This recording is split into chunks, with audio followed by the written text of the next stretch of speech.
The raging current pulled at 8-year-old Amy's body as she flailed her arms desperately, her blonde head disappearing beneath the churning water of Sedona Creek. From the shore, her mother's screams pierced the air. Then, a flash of tan and black fur launched into the water. The German Shepherd's powerful legs cut through the current, jaws gently closing around Amy's shirt collar, dragging her toward safety.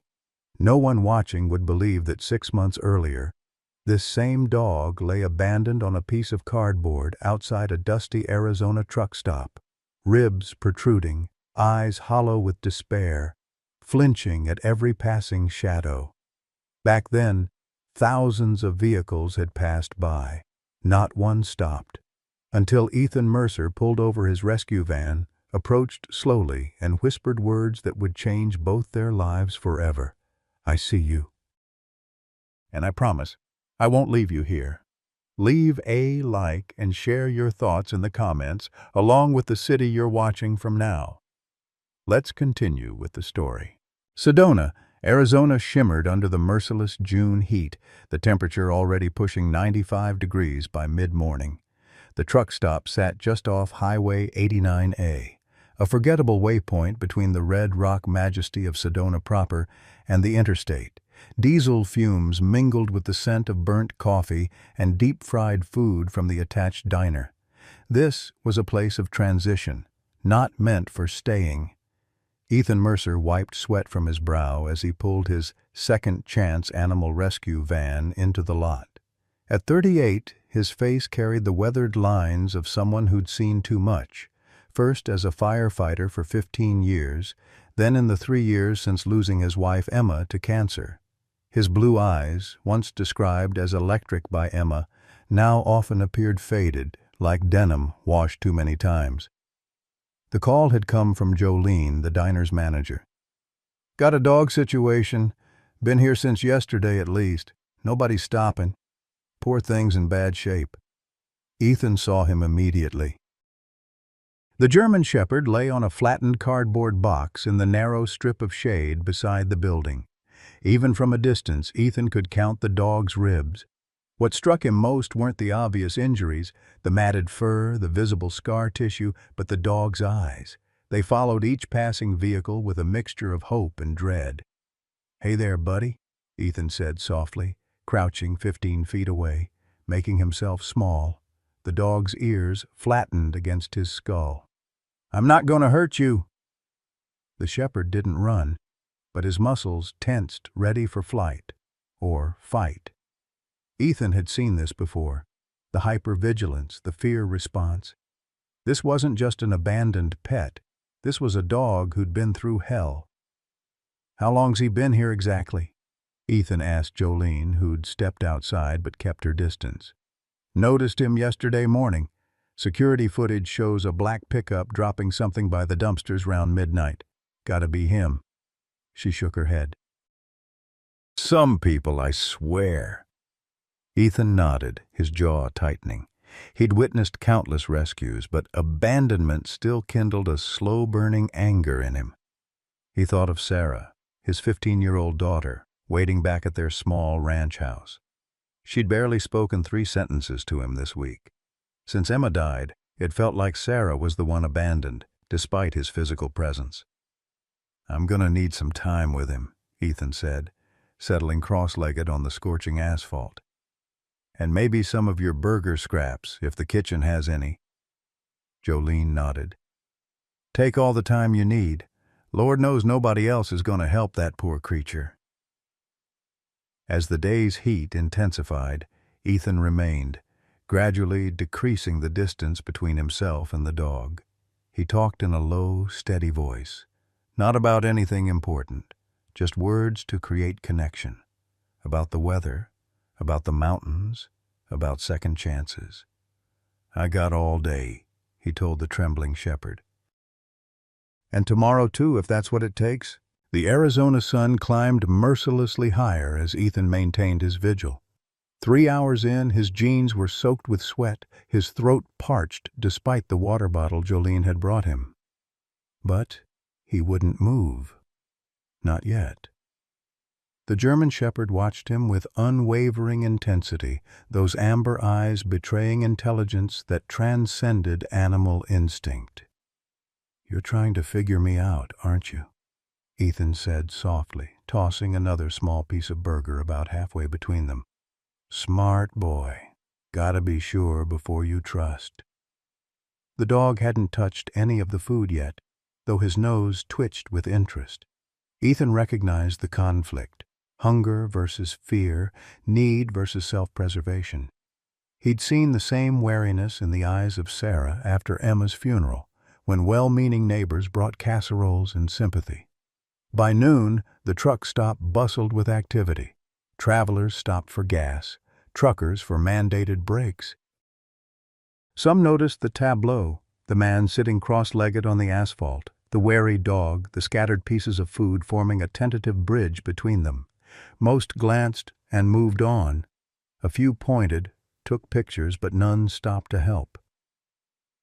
"That's society for you," Ethan murmured to the shepherd. "People notice suffering, but they've got places to be. Can't blame 'em entirely. World's full of heartache if you look too close." A young couple approached, curious, their toddler squirming to get closer. "Is he friendly?" the woman asked. "He's scared," Ethan replied without looking up. "Best keep your distance for now." "Doggy!" the child squealed, lurching forward. The German shepherd's muscles tensed instantly, a low growl rumbling in his chest. "Ma'am, please," Ethan said more firmly. "This isn't a petting zoo." The woman snatched her child back, expression shifting from curiosity to indignation. "That dog seems dangerous." "Should be put down, if you ask me." Something hardened in Ethan's eyes. "Nobody did ask you. And he's not dangerous. He's traumatized. There's a difference." After they'd gone, Ethan sighed. "Don't mind them, buddy. Quick to judge, aren't they? Like they've never been scared in their lives." At the 3-hour mark, a breakthrough.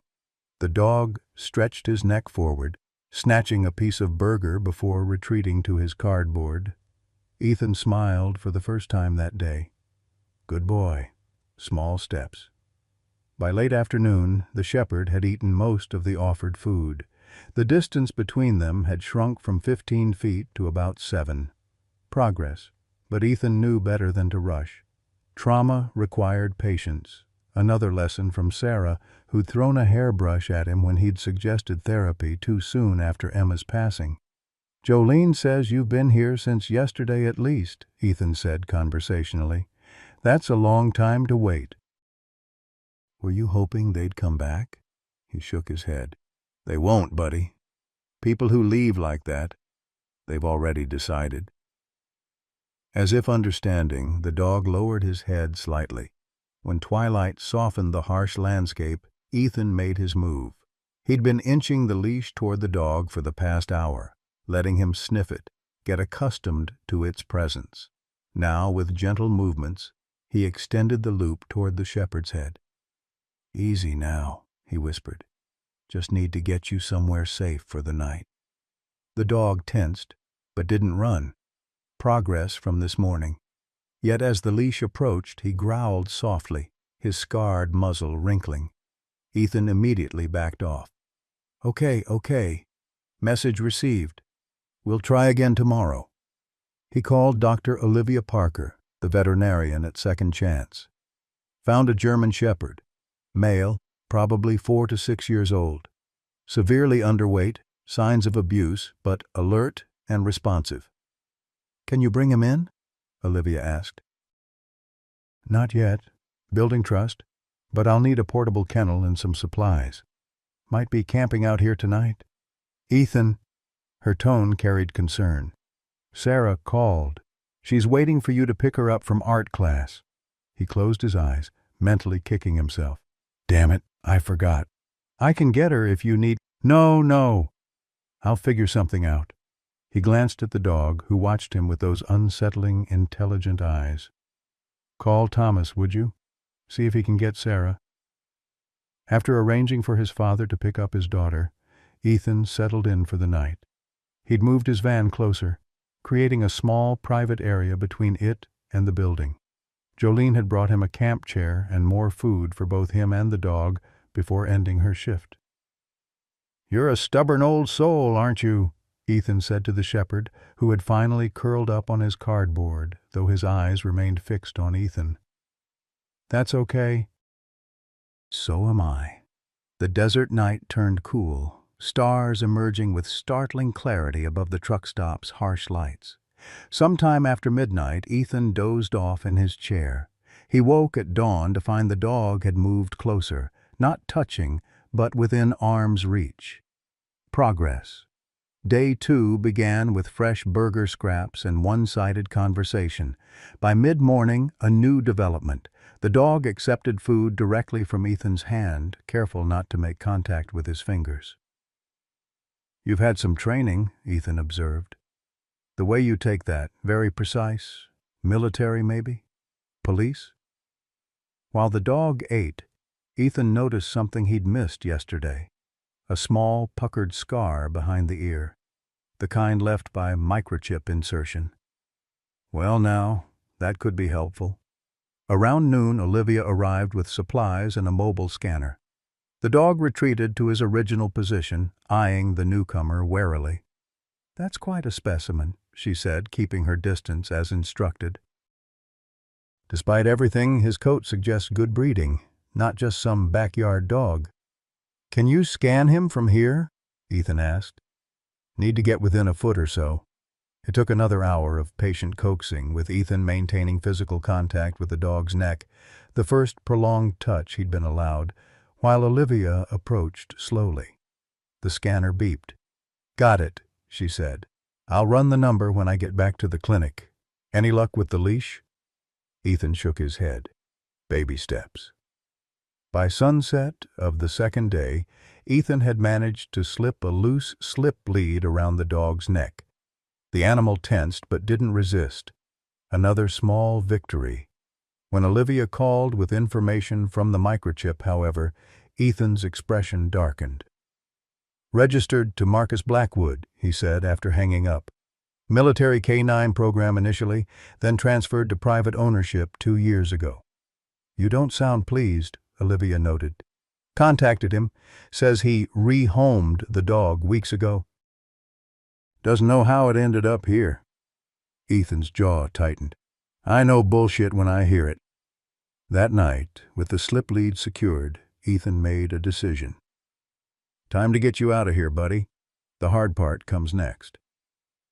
The process of getting the German Shepherd into the transport kennel in his van proved as challenging as expected. Despite the tentative trust built over 2 days, the dog balked at the confined space, his entire body trembling. I know," Ethan soothed. "Feels like a trap, but I promise you're safe."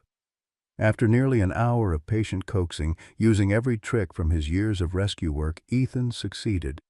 The dog huddled at the back of the kennel, shaking but unresisting as Ethan closed and secured the door. "Good boy," he said softly. "The worst is over now. I've got you." As they drove away from the truck stop in the gathering dusk of day 3, Ethan glanced in the rearview mirror. The German Shepherd watched him with those penetrating eyes, still wary, still wounded, but perhaps, just perhaps, beginning to hope. "Need to give you a name," Ethan mused. "Can't keep calling you Buddy forever." The truck stop disappeared behind them as they drove toward Sedona, toward Second Chance, toward whatever future awaited them both. In the fading light, Ethan thought he saw the dog's tail thump once against the kennel floor. A very small beginning. But beginnings were always small. Ethan knew that better than most.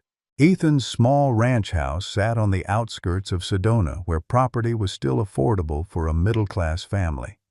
The modest structure, with its weathered wooden porch and metal roof, looked lonely against the backdrop of red rock formations that glowed like embers in the setting sun. As he pulled into the gravel driveway, the German Shepherd shifting nervously in the kennel behind him, Ethan noticed his father's ancient Ford pickup already parked outside. The porch light cast a warm glow over Thomas Mercer's weathered face as the older man rocked steadily in Emma's favorite chair, a habit he'd adopted after her passing, as if keeping it in motion might somehow preserve her memory. "You've been gone a spell," Thomas said mildly, his voice carrying the gentle drawl of his Tennessee upbringing, though he'd left the South 50 years ago. At 78, his hair had long since turned white, but his posture remained military straight, a remnant of his Vietnam service. "Got held up," Ethan replied, cutting the engine. "Sarah inside?" Thomas nodded. "Holed up in her room. Didn't take kindly to me picking her up instead of you." He leaned forward in the rocker, peering toward the van. "That the dog Olivia called about?" "Yeah." Ethan sighed, running a hand through his hair. "Need to get him settled in the garage before I deal with Hurricane Sarah." The old man rose with surprising agility. "I'll help. Been a while since I worked with a scared dog." Ethan raised an eyebrow. "When have you ever worked with dogs?" A small smile creased Thomas's weathered face. "Son, who do you think trained the scout dogs in my unit? Before your time, but we had some of the finest German shepherds in Vietnam.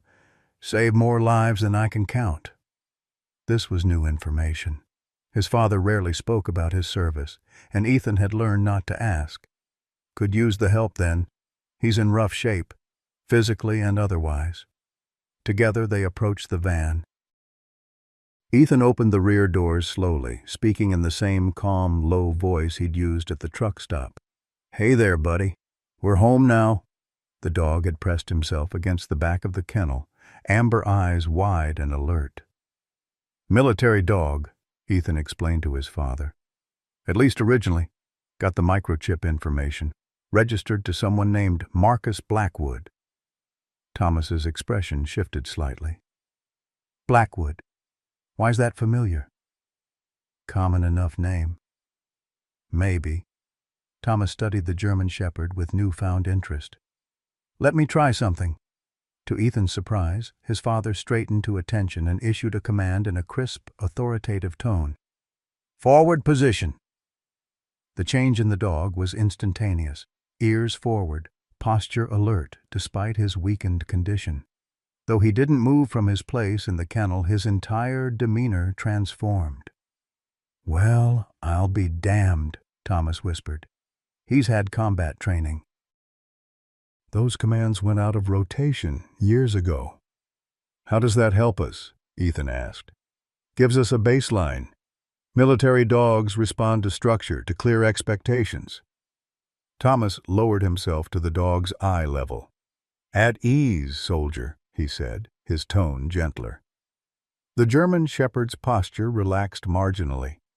It took them nearly an hour to coax the dog from the kennel into the garage, which Ethan had converted into a temporary holding space for rescues that needed isolation. With Thomas's unexpected expertise, they managed to get the animal settled on a thick blanket in the corner, with water and food within reach. "He needs a name," Thomas said as they watched the dog cautiously explore his new surroundings. "Can't heal something you don't name." Ethan thought about the dog's bearing, his intelligence, the way he'd survived against the odds. "Valor," he said finally. "His name is Valor." Thomas nodded approvingly. "Fitting." When they entered the house, Sarah was waiting in the kitchen, arms crossed defensively over her Black Sabbath t-shirt. At 15, she'd adopted a carefully cultivated image of indifference. Her dark hair, so like her mother's, cut short and dyed with purple streaks. "Nice of you to remember you have a daughter," she said, the hurt beneath her sarcasm as visible to Ethan as a neon sign. "I'm sorry about art class," he began. "Whatever. I'm used to it." She turned to leave, then hesitated. "Is it true? You brought home another stray?" "He's not just another stray, Sarah. This one's special." She rolled her eyes. "They're all special to you. Meanwhile, I'm just here." The words stung, but Ethan recognized the pain behind them. Since Emma's death, Sarah had felt abandoned, even though he'd never physically left. Emotional absence could cut just as deep.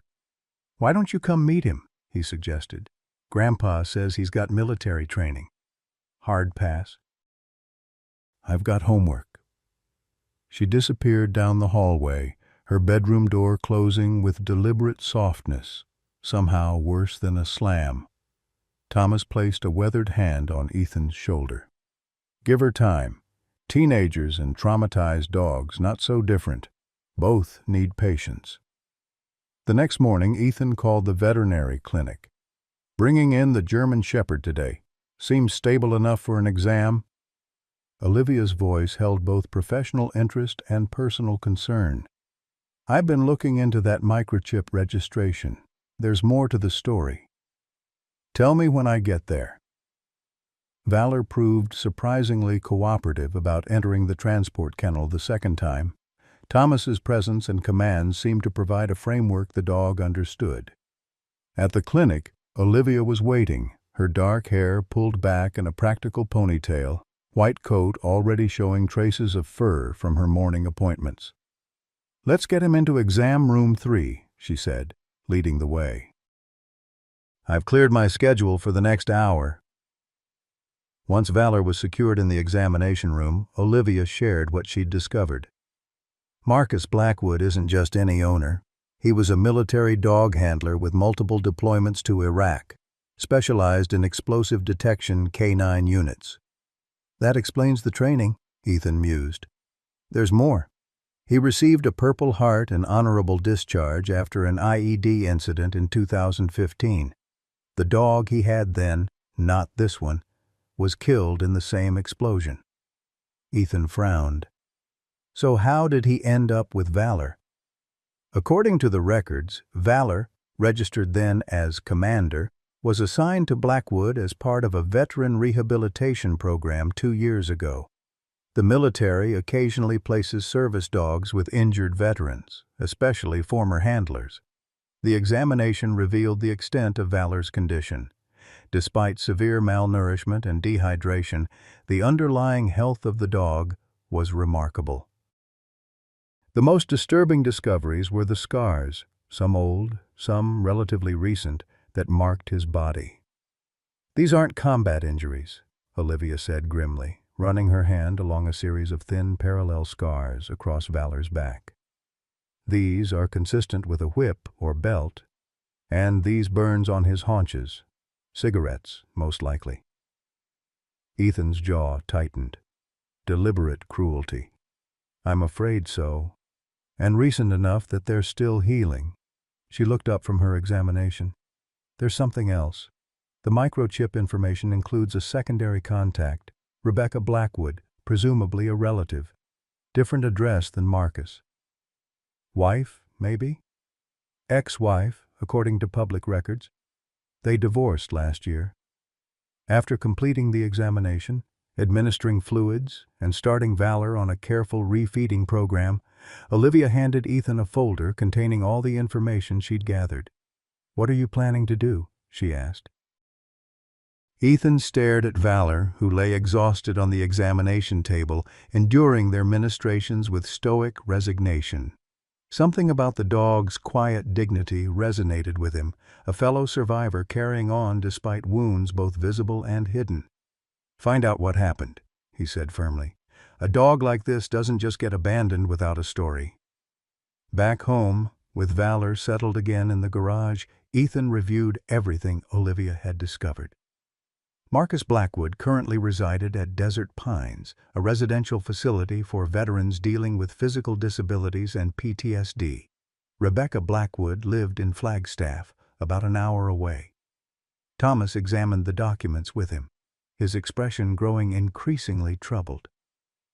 "This address for Desert Pines, it's one of those places they send the tough cases, veterans who need more support than the standard VA can provide. You know it?" "Know of it. Got some old war buddies there." Thomas tapped the Purple Heart citation. "This explosion Blackwood survived. It was bad business, the kind that leaves more than physical scars." "That doesn't excuse abusing an animal," Ethan said firmly. "No, it doesn't. But context matters. Thomas studied the photo of Marcus Blackwood included in the file. A military portrait showing a square-jawed man with close-cropped hair and intense eyes. Something about him seems familiar, but I can't place it. That evening, as Ethan checked on Valor one last time before bed, he found Sarah standing silently in the garage doorway, watching the German Shepherd from a safe distance. "Thought you weren't interested," Ethan said, careful to keep his tone neutral. She shrugged, not meeting his eyes. "Grandpa said he saved people in wars and stuff." "He did. Or at least he was trained to." Sarah took a hesitant step forward. Valor's ears perked up, his gaze shifting to her. "Why's he so skinny?" "Someone stopped caring for him properly." "Abandoned him. That's messed up." She bit her lip, a childhood gesture that suddenly made her look much younger than 15. "Does he bite?" "He hasn't so far, but he's been through a lot, so we need to be careful, respectful of his space." Sarah nodded solemnly. For a moment, Ethan glimpsed the sensitive child beneath the teenage armor, the girl who'd once rescued earthworms from puddles after rainstorms and nursed a baby bird that fell from its nest. "If you want to help with him, you can," Ethan offered. "Could use an extra hand." "Maybe." She retreated a step. "What's his name?" "Valor." A hint of a smile touched her lips. "That's actually kinda cool." It wasn't much, but it was the longest civil conversation they'd had in months. As Sarah disappeared back into the house, Ethan felt a flicker of hope, not just for Valor, but for the fragile connection with his daughter that he'd been struggling to rebuild. The next morning, Ethan made a decision. "I'm going to Desert Pines today. Need to talk to Blackwood directly." Thomas nodded. "Want company?" "Better if I go alone. First impression and all that." Ethan hesitated. "Could you keep an eye on Valor? And Sarah?" "Been watching over stubborn creatures my whole life," Thomas replied with a wry smile. "One more day won't kill me." Desert Pines Veterans Facility sat isolated among juniper trees at the edge of the national forest, its low-slung buildings designed to blend with the landscape. A security checkpoint marked the entrance, where Ethan was required to state his business before being directed to the administration building. The director, a retired Army colonel named Harris, listened to Ethan's inquiries with a carefully neutral expression. "Mr. Blackwood is indeed a resident here. However, I cannot discuss his medical condition or treatment without his consent." "I'm not asking about his treatment," Ethan clarified. "I'm here about his dog, a German Shepherd registered under his name that was found abandoned." Something flickered across Colonel Harris's face. "Abandoned? That's unexpected. Commander was an important part of Mr. Blackwood's therapy program."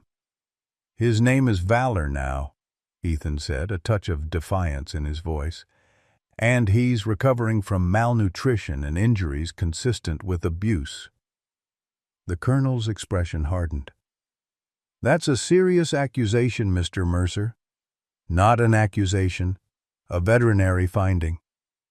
Ethan held the man's gaze steadily. "I'd like to speak with Mr. Blackwood." After a tense moment, Colonel Harris nodded. "I'll see if he's willing to meet with you. Wait here." 15 minutes later, Ethan was escorted to a small garden area where residents could receive visitors. Marcus Blackwood sat at a metal table, his back military straight despite the cane leaning against his chair. At 45, his face showed the premature weathering of someone who'd seen too much sun and too much combat, deep lines etched around eyes that watched Ethan with guarded hostility. "You found my dog," Blackwood said without preamble, his voice a gravelly baritone. "I found a dog," Ethan corrected, taking the seat across from him. "One that's registered to you but has clearly been mistreated." Blackwood's expression didn't change. "I rehomed him. Whatever happened after that isn't on me." "Rehomed?"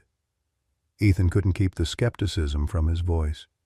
He was found tied to a dumpster at a truck stop 50 miles from here. No food, no water. A muscle twitched in Blackwood's jaw. Not my problem. Who did you supposedly rehome him to? Guy named Wilson.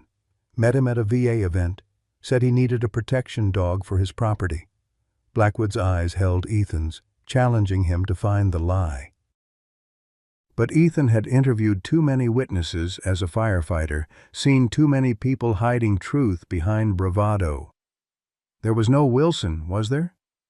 For a fleeting instant, something like shame crossed Blackwood's face before the mask of indifference returned. Believe what you want. I believe the evidence, Ethan said evenly. And the evidence says Commander Valor was systematically abused before being abandoned. You're crossing a line, friend. The threat in Blackwood's voice was unmistakable. Ethan leaned forward. I'm not your friend, and I'm not leaving until I get the truth. What happened next would haunt Ethan for days afterward. Blackwood's expression suddenly changed, his eyes focusing on something beyond Ethan's shoulder. His breathing quickened, perspiration beading on his forehead despite the climate-controlled environment. "Incoming!" Blackwood shouted, lunging across the table to tackle Ethan to the ground just as an orderly dropped a metal tray somewhere in the building, the clang echoing through the open windows. They hit the ground hard, Blackwood's weight driving the air from Ethan's lungs. For a chaotic moment, Ethan thought he was being attacked, until he recognized the vacant terror in Blackwood's eyes. This wasn't anger. This was a flashback. Orderlies rushed in, quickly but carefully restraining Blackwood, who was now shouting orders to invisible squadmates. As they led him away, his eyes briefly cleared, focusing on Ethan with a mixture of confusion and humiliation. Colonel Harris helped Ethan to his feet. I apologize for that. Mr. Blackwood has good days and bad days. PTSD episodes? Ethan asked, brushing himself off. Among other challenges, Harris sighed. The explosion that earned him that Purple Heart also left him with a traumatic brain injury. The combination can make triggers unpredictable. Ethan thought of Valor's scars, of the fear in the dog's eyes. Does he have episodes like this often? I'm not at liberty to discuss. I need to know, Ethan interrupted. For the dog's sake. After a long moment, Harris nodded slightly. Episodes have increased in frequency over the past year. It's partly why we recommended rehoming Commander. We feared for the dog's safety during Mr. Blackwood's more volatile periods. As Ethan drove home, his mind churned with conflicting emotions. The image of Blackwood's vacant terror during the flashback complicated the simple narrative of villain and victim he'd constructed. The man was clearly suffering, but that didn't excuse Valor's treatment or abandonment. He was so lost in thought that he almost missed the turn to his ranch. As he pulled into the driveway, an unexpected sight greeted him. Sarah, sitting cross-legged on the garage floor several feet from Valor, reading aloud from one of her textbooks as if conducting a private tutoring session. She looked up, startled, when Ethan entered. He seemed bored. Ethan hid his smile. I'm sure he appreciated the company. That night, as they discussed the situation over dinner, Thomas's expression grew increasingly troubled. Marcus Blackwood, he repeated, shaking his head. The name keeps nagging at me. You think you've met him? Sarah asked, unexpectedly engaged in the conversation. Not sure, but something. The old man suddenly straightened. Wait here. He disappeared into his bedroom, returning moments later with a battered photo album, one of the few possessions he'd brought when he moved in with them after Emma's death. Here, he said, pointing to a yellowing newspaper clipping tucked between pages. The headline read, Local Firefighters Rescue Family from Blaze. Ethan recognized himself in the photo, soot-stained and exhausted, helping carry a stretcher. But it was the other name in the caption that Thomas indicated. Firefighters Ethan Mercer and Jason Reynolds pull Staff Sergeant Marcus Blackwood from burning apartment. That fire on Mountain View Drive, Thomas said. 8 years ago. The memory crashed over Ethan. A four-alarm blaze in an apartment complex, multiple rescues. He'd helped pull a badly burned man from the third floor just before the roof collapsed. "Jesus," Ethan whispered. "That was Blackwood. I never connected the dots." "Burns like that. They change a person's appearance," Thomas said quietly. "And sometimes more than that." Sarah looked between them, confusion giving way to understanding. "So the guy who hurt Valor, Dad saved his life?" "Appears so," Thomas confirmed. "That's messed up." She glanced toward the garage where Valor was spending his third night. "What happens now?" It was a question Ethan wasn't sure how to answer. The revelation had complicated an already complex situation. Marcus Blackwood wasn't just a nameless abuser anymore. He was someone whose life Ethan had saved, whose suffering had perhaps contributed to Valor's mistreatment. "Now," Ethan said finally, "we keep helping Valor heal, and maybe figure out how to help Blackwood too." That night, unable to sleep, Ethan sat on the porch, staring at the star-filled desert sky. The day's discoveries swirled in his mind, pieces of a puzzle that didn't quite fit together. There was still something missing, some explanation for why a trained military dog handler would abandon an animal he'd once depended on. From inside the garage came a soft whine, Valor, perhaps caught in his own troubled dreams. The sound reminded Ethan of Sarah's nightmares after Emma died, how he'd sit beside her bed until she settled, afraid to touch her but unwilling to leave. Some wounds, Ethan reflected, weren't visible on X-rays or listed in medical charts. Those were often the ones that took longest to heal, for humans and dogs alike. Over the next 3 weeks, a tentative routine developed at the Mercer household. Each morning, Ethan would rise before dawn to check on Valor, who had graduated from the garage to a carefully fenced portion of the backyard. Thomas would join them with his first cup of coffee, offering gruff encouragement as the German Shepherd's strength slowly returned.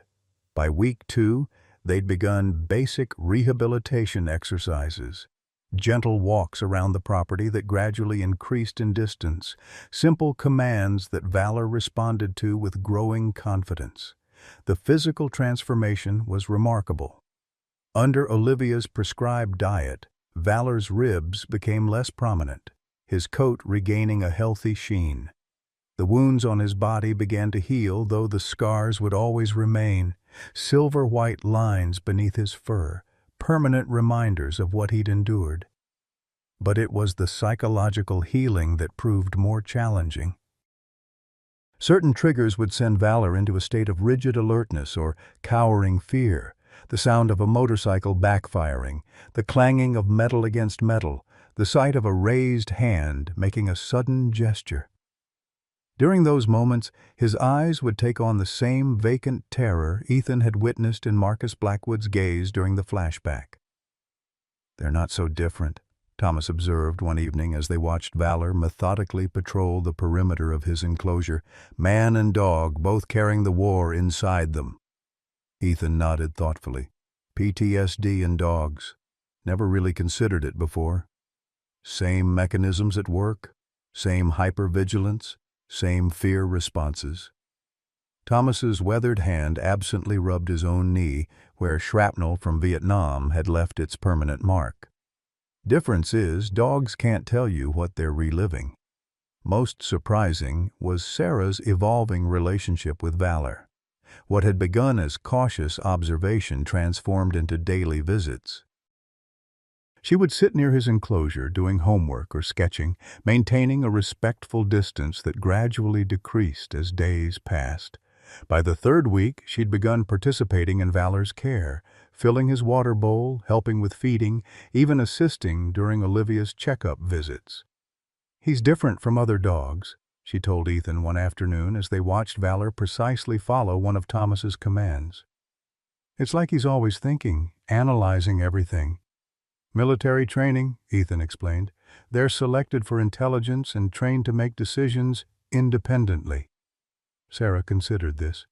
"So he's like a soldier, Not just a pet. Not just a pet, Ethan agreed. But not just a soldier either. He's somewhere in between now, trying to figure out who he is without the mission. Something in his words resonated with Sarah. She glanced at him sideways, a flash of understanding passing between them. Since Emma's death, they'd both been adrift in similar ways, defined by absence, by what they'd lost rather than what remained. On a warm Tuesday in the third week, Ethan received a call from Olivia that changed everything. "I tracked down Rebecca Blackwood," she said without preamble, "Marcus's ex-wife. She's willing to talk about the dog."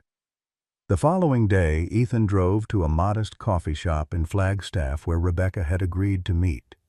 He found her already waiting at a corner table, a slender woman with auburn hair streaked prematurely with gray. Though only in her early 40s, her eyes carried the weariness of someone who'd lived several lifetimes of difficulty. "Ms. Blackwood?" Ethan extended his hand. "I'm Ethan Mercer. Thank you for meeting me." She nodded, her handshake brief but firm. Dr. Parker explained the situation. "You found Commander, or Valor as you call him now, 3 weeks ago, abandoned at a truck stop." Ethan kept his tone neutral, observing her reaction closely. Rebecca winced. "I was afraid something like that would happen. Marcus wasn't stable enough to care for him properly anymore." "Did you know about the abuse?" Her eyes flashed. "I would never have left Commander with Marcus if I'd known he was hurting him." "Never. But you knew something was wrong?" Rebecca sighed, wrapping her hands around her coffee mug. "The last time I visited, about 2 months ago, I noticed Commander seemed different, nervous, flinching at sudden movements." She paused. "When I asked Marcus about it, he got defensive, said I was imagining things." "Why did you visit, if you don't mind my asking?" "We're divorced, but I still care what happens to him." A sad smile touched her lips. 15 years of marriage doesn't just evaporate, even after what happened." "What did happen?" Ethan asked gently. And Rebecca studied him for a long moment, as if weighing how much to reveal. "Marcus came back from Iraq different. The physical injuries healed mostly, but the man who returned, sometimes I hardly recognized him." She took a deep breath. "The mood swings, the nightmares, the hypervigilance. We tried to work through it. For years. We tried." "What changed?" "It got worse instead of better. The flashbacks became more frequent, more intense. During one episode, he thought I was an insurgent." Her hand unconsciously moved to her throat, where Ethan now noticed a faint scar. "He didn't mean to hurt me. When he came out of it, he was horrified, devastated." Ethan thought of Blackwood tackling him to the ground at Desert Pines. "I've seen one of his episodes. It was unsettling." "That's putting it mildly." Rebecca took a sip of her coffee. "After that incident, I had to leave, filed for divorce, got a restraining order, the whole ugly business. The VA placed him at Desert Pines for more intensive treatment. And Commander? Marcus had already been approved for the service dog program. The doctors thought a trained companion might help ground him during episodes, give him a focus beyond his trauma." Her expression softened. "It worked for a while. Commander was amazing, intuitive, patient. He could sense the episodes coming before Marcus even knew." "So, what went wrong?" Rebecca's face darkened. "About 6 months ago, Marcus started refusing his medication, said it made him feel foggy, less than human. The episodes returned, worse than before." She hesitated. "During my last visit, I noticed changes in how he treated Commander. Nothing overt. Marcus would never hurt an animal deliberately, at least not the Marcus I knew. But there was tension, short commands, unreasonable expectations." "Did you report your concerns?" "To the staff at Desert Pines, yes."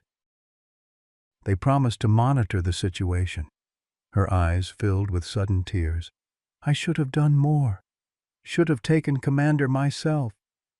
Ethan felt a surge of empathy for this woman caught between impossible choices.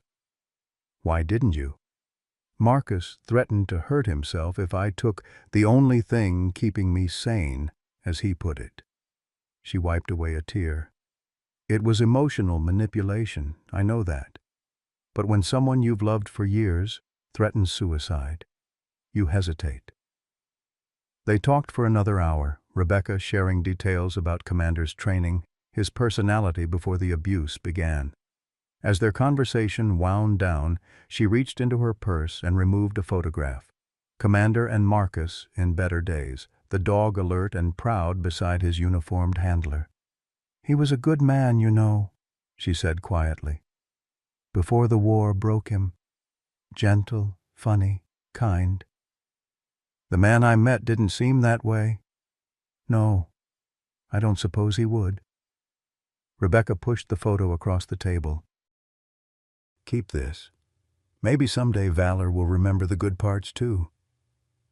As Ethan drove home, his mind churned with everything Rebecca had shared. The picture she'd painted of Marcus Blackwood contrasted sharply with his own impression of the man. And yet, hadn't he glimpsed fragments of that broken goodness during Blackwood's flashback?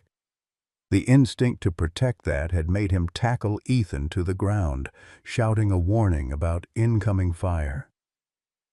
When he arrived home, he found an unexpected scene in the backyard.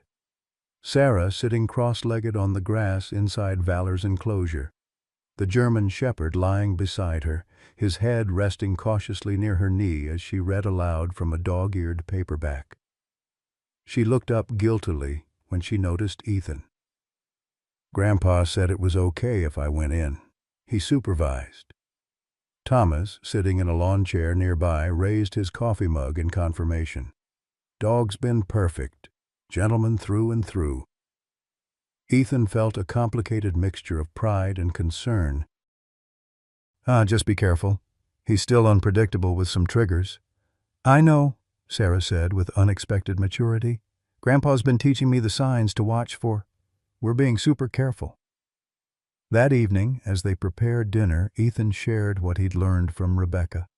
Thomas listened intently, occasionally asking clarifying questions while Sarah pretended disinterest while clearly absorbing every word.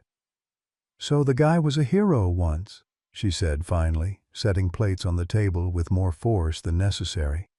"Still doesn't excuse what he did to Valor." "No, it doesn't," Ethan agreed. "But understanding why it happened matters." "Why?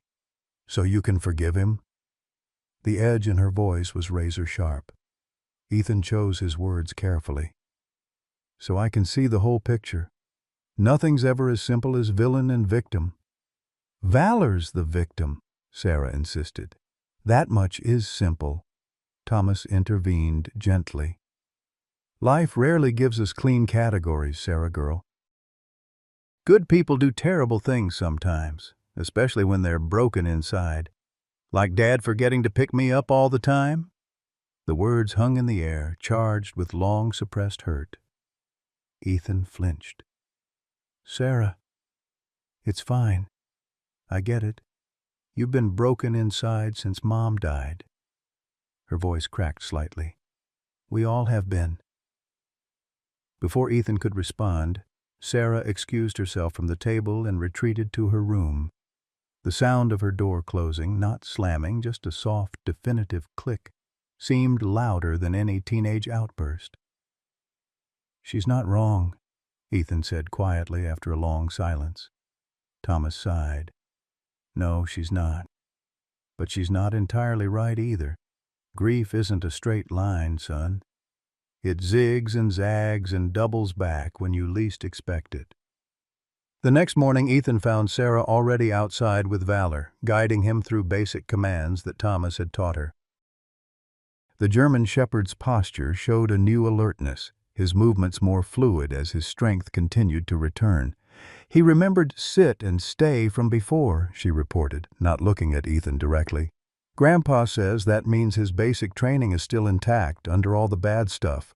Ethan nodded. "People are like that too, you know. Core parts remain even when layered under trauma." Sarah gave him a sidelong glance. Is this where you tell me you're still the same dad underneath, just covered by grief? The directness of the question caught him off guard. I was thinking more about you, actually. Me? The girl who used to rescue worms from puddles after rainstorms? The one who made me check under her bed for monsters but left cookies out for them anyway, just in case they're friendly monsters. Ethan smiled at the memory.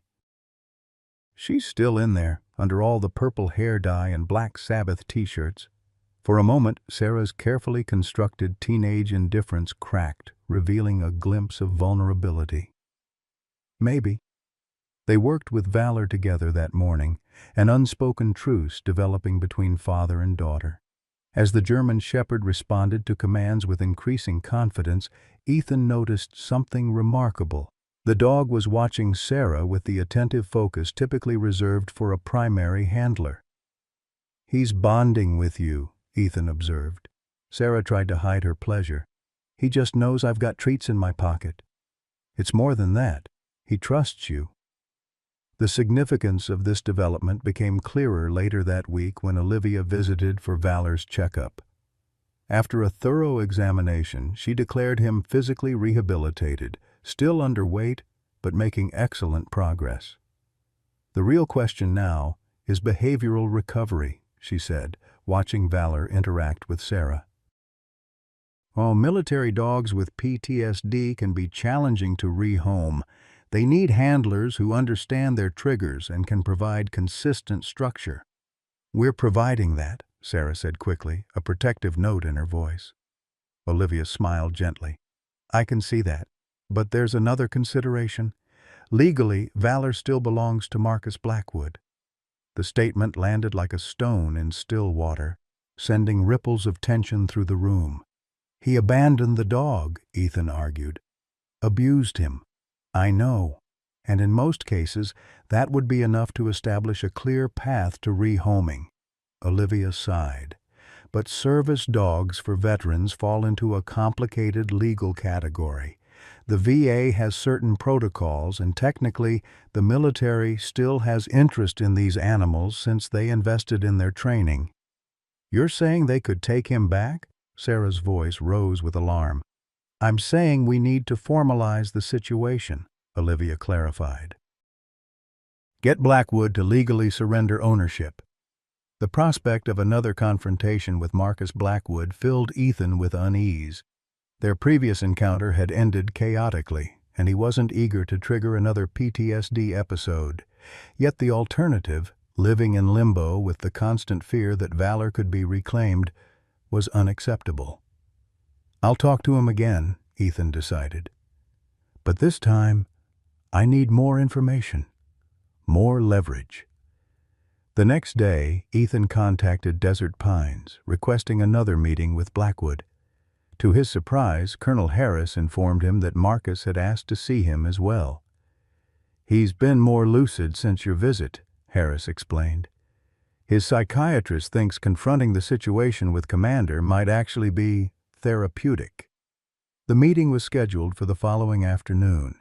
This time, Thomas insisted on accompanying Ethan.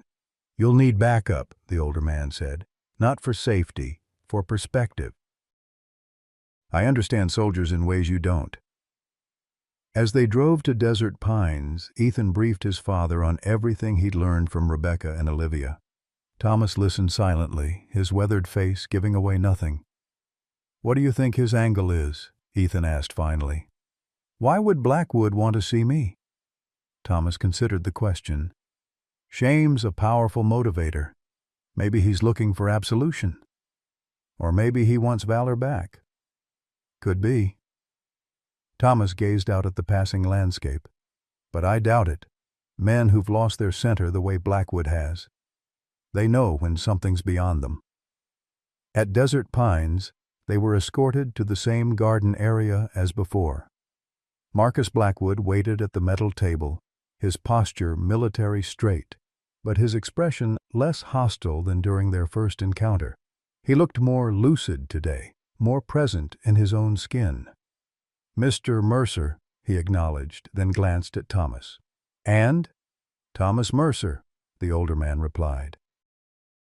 Ethan's father, 101st Airborne, Vietnam. Something shifted in Blackwood's demeanor at the mention of Thomas's service. Staff Sergeant Marcus Blackwood, 3rd Infantry, Iraq. The two veterans regarded each other with the unspoken recognition of shared experience that transcended generations. Ethan felt momentarily excluded from their silent communion. Colonel Harris says you wanted to see me, Ethan said, breaking the silence. About Valor. Commander.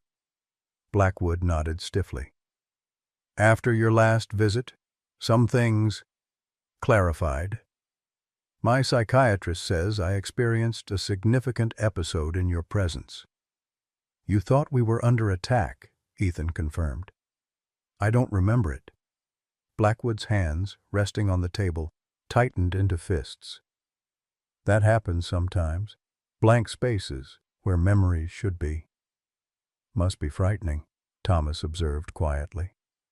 Blackwood's gaze shifted to the older man. Worse than the memories themselves. Ethan pulled out the folder he'd brought, containing Valor's medical records and photographs documenting his condition when found. I need to ask you about these. Blackwood's expression remained controlled as he examined the images, though a muscle twitched in his jaw. I didn't do this, he said finally, his voice low but firm. Not consciously, anyway. The evidence suggests otherwise, Ethan countered. Blackwood looked up, his eyes haunted. I have episodes, blackouts, rage states. Things happen that I can't. He swallowed hard. I don't remember hurting him, but I can't say for certain that I didn't. The admission hung in the air, raw and painful. Why abandon him at a truck stop? Ethan pressed. Why not surrender him properly to the VA or even a shelter? Shame flashed across Blackwood's face. I woke up one morning and found Commander cowering in the corner of my room, blood on his fur on my hands. I'd had an episode during the night, a bad one. His voice dropped to a whisper. I couldn't trust myself with him anymore. Couldn't face the people at the VA knowing what I'd done, so I just drove until I found somewhere to leave him where he'd be found quickly. A truck stop, Ethan said flatly. It was busy. People coming and going. I thought... Blackwood shook his head. I wasn't thinking clearly. Thomas leaned forward. Did you tie him to the dumpster? No. Blackwood looked genuinely surprised. I left him near the entrance with his service vest on. Anyone familiar with military dogs would recognize it. Know he needed help. Ethan and Thomas exchanged glances. Valor had been found without any vest or identification beyond his microchip. Someone moved him, Ethan realized, between when you left him and when I found him. Or took his vest, Thomas suggested. Those things have value on the black market. The revelation added a new layer of complexity to an already complicated situation. If Blackwood was telling the truth, and his surprise seemed genuine, then someone else had been involved in Valor's abandonment, perhaps making his situation deliberately worse. I've come to sign whatever you need, Blackwood said, changing the subject. Surrender forms, adoption release, whatever it takes to make Commander legally yours. Ethan studied the man across from him, broken, damaged, yet showing a glimmer of the honor Rebecca had described. Why now? Because I can't give him what he needs anymore. Blackwood's voice cracked slightly. And from what Colonel Harris tells me, you can. As they completed the paperwork Harris had prepared, Thomas engaged Blackwood in conversation about his service, drawing out details about Commander's training and deployment history. The information flowed more freely now that the tension had eased, providing valuable insights into Valor's background. He was top of his class in water rescue, Blackwood mentioned. Could pull a 200-pound man from a rip current without hesitation. Ethan thought of Sarah reading to Valor in the backyard, the dog's patient attentiveness. Was he good with civilians? Children? The best. Gentle as a lamb unless commanded otherwise. A shadow crossed Blackwood's face. That's what makes what happened so. I never gave him attack commands during my episodes, but somehow he was protecting himself, Thomas suggested quietly. Not attacking. Blackwood nodded slowly. Maybe. I hope so. As they prepared to leave, forms signed and notarized by Colonel Harris, Blackwood asked an unexpected question. Could I see him sometime? Not now, but when he's better, more stable? The request caught Ethan off guard. His protective instinct flared. Valor had suffered enough. Yet the genuine remorse in Blackwood's eyes gave him pause. Let's see how his recovery progresses, Ethan said carefully. Maybe someday. In the car driving home, Thomas remained thoughtful, turning over their conversation with Blackwood in his mind. Something still doesn't add up, he said finally. Blackwood's story about leaving Commander at the truck stop entrance with his service vest. You think he's lying? No. His surprise about the dumpster seemed genuine, and a man with his training wouldn't leave a military dog tied up like trash. Thomas frowned. Someone intercepted Commander between Blackwood leaving him and you finding him. But who, and why move him to a worse location? That, Thomas said grimly, is the question we need to answer. The mystery deepened the following day when Olivia called with disturbing news. I've been doing more research on Valor's microchip registration, she said. There's something strange in his service history. According to military records, Commander was decommissioned and transferred to the VA program for placement with Blackwood. But there's a gap, about 3 months, where his whereabouts aren't accounted for. Could be administrative delay, Ethan suggested. Government paperwork isn't known for its efficiency. Maybe, but I found something else. Commander's original trainer filed a report claiming the dog had been diverted from proper channels before reaching Blackwood. The complaint was apparently dismissed as a clerical error. A chill ran through Ethan. You're thinking something more deliberate? I'm thinking military dogs with Commander's level of training are valuable, worth tens of thousands of dollars to the right buyer. The implications were disturbing.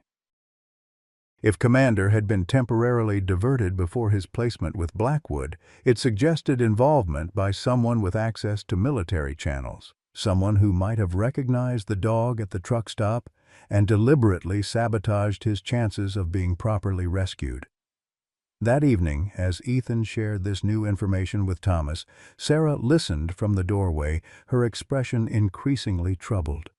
So someone stole him from the military, then tried to steal him again from the truck stop? She asked.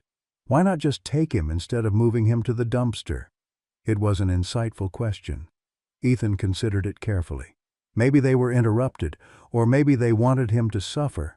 Revenge against Blackwood, perhaps. Or maybe, Thomas said slowly, they wanted him to die. The possibility hung in the air, ugly but plausible. A dog with Commander's training and intelligence, one who might recognize former handlers or associates, could be a liability if he'd witnessed something he shouldn't have during those missing months. As the implications sank in, Ethan felt a renewed sense of purpose. Valor wasn't just a rescue anymore. He was potentially evidence of something darker, more systematic. And that made his recovery, his safety, all the more crucial. We need to be careful, he told Sarah. No more social media posts about Valor. No walking him in public places yet. To his surprise, she nodded seriously, without the typical teenage resistance. I'll be careful. Promise. That night, Ethan sat on the porch long after Thomas and Sarah had gone to bed, watching the stars and contemplating everything they'd learned. Valor had joined him, now comfortable enough to lie at his feet, though still maintaining a vigilant awareness of his surroundings. You've got quite a history, haven't you? Ethan murmured, careful not to make any sudden movements. More complicated than any of us realized. Valor's ears twitched in response, his intelligent eyes reflecting starlight as he gazed up at Ethan. In that moment, the connection between them deepened. Two survivors navigating a world more complex, more dangerous than it first appeared. Whatever secrets Valor carried, whatever shadows still pursued him, Ethan made a silent vow. This dog would not face them alone. Not anymore.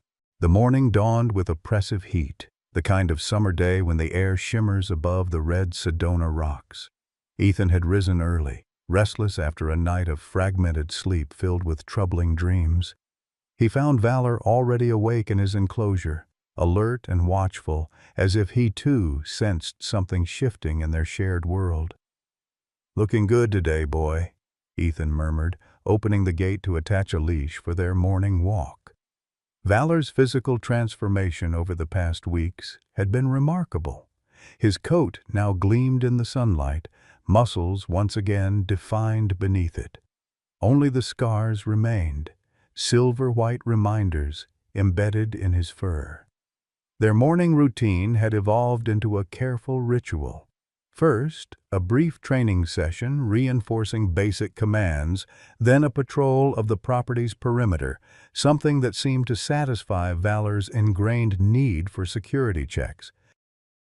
Today, however, as they rounded the eastern edge of the property, Valor suddenly froze, his body tensing, nose lifted to catch a scent on the morning breeze.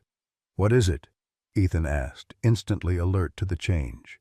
Valor's posture shifted into what Thomas called his working stance. Head high, ears forward, every muscle coiled with potential energy. A low growl rumbled in his chest. Ethan scanned the landscape, seeing nothing unusual among the juniper trees and red rock formations surrounding the property. Yet Valor remained fixated, staring toward the road beyond their fence line. "Let's head back," Ethan decided, uneasy. As they turned toward the house, he caught a glimpse of something that made his heart skip. A flash of reflected light from the ridge above their property, there and gone in an instant. Binoculars, perhaps, or a camera lens. Someone was watching them. Inside the house, Ethan found Thomas at the kitchen table cleaning his old service revolver, a Saturday morning ritual he'd maintained for decades. "We might have a problem," Ethan said quietly, mindful that Sarah was still asleep. He described Valor's reaction and the flash of light from the ridge. Thomas's weathered hands never paused in their methodical work. Been expecting something like this. Dog with Valor's background. The circumstances of finding him. Too many loose ends. "You think it's connected to those missing months in his record?" "Could be." Thomas reassembled the revolver with practiced efficiency. "Or connected to Blackwood. Either way, best be prepared." When Sarah emerged around mid-morning, Ethan was on the phone with Olivia, arranging for her to bring microchip scanning equipment to the house rather than taking Valor to the clinic for his scheduled checkup. "Something wrong with Valor?" Sarah asked, immediately picking up on the tension. Ethan hesitated, torn between protecting her and respecting her growing maturity. "Just being cautious. Valor sensed something unusual on our walk." To his surprise, Sarah nodded seriously. "I thought I heard a car on our access road last night, around midnight. Why didn't you say anything?" She shrugged, defensive. "Figured it was nothing. Someone lost, turning around." Thomas entered from the back porch. "No one gets lost on our road, Sarah girl. It dead ends at our property." The implication hung in the air, heavy with unspoken concern. Their isolated location, once a sanctuary, suddenly felt vulnerable. Olivia arrived shortly after noon, bringing not only veterinary equipment but news that further complicated their situation. "I've been digging into that 3-month gap in Commander's record," she said as she examined Valor in the living room. "Made some calls to contacts at the VA. Turns out there was an investigation. Internal. Never made public." "Investigation into what?" Thomas asked, standing by the window where he could observe the approach to the house.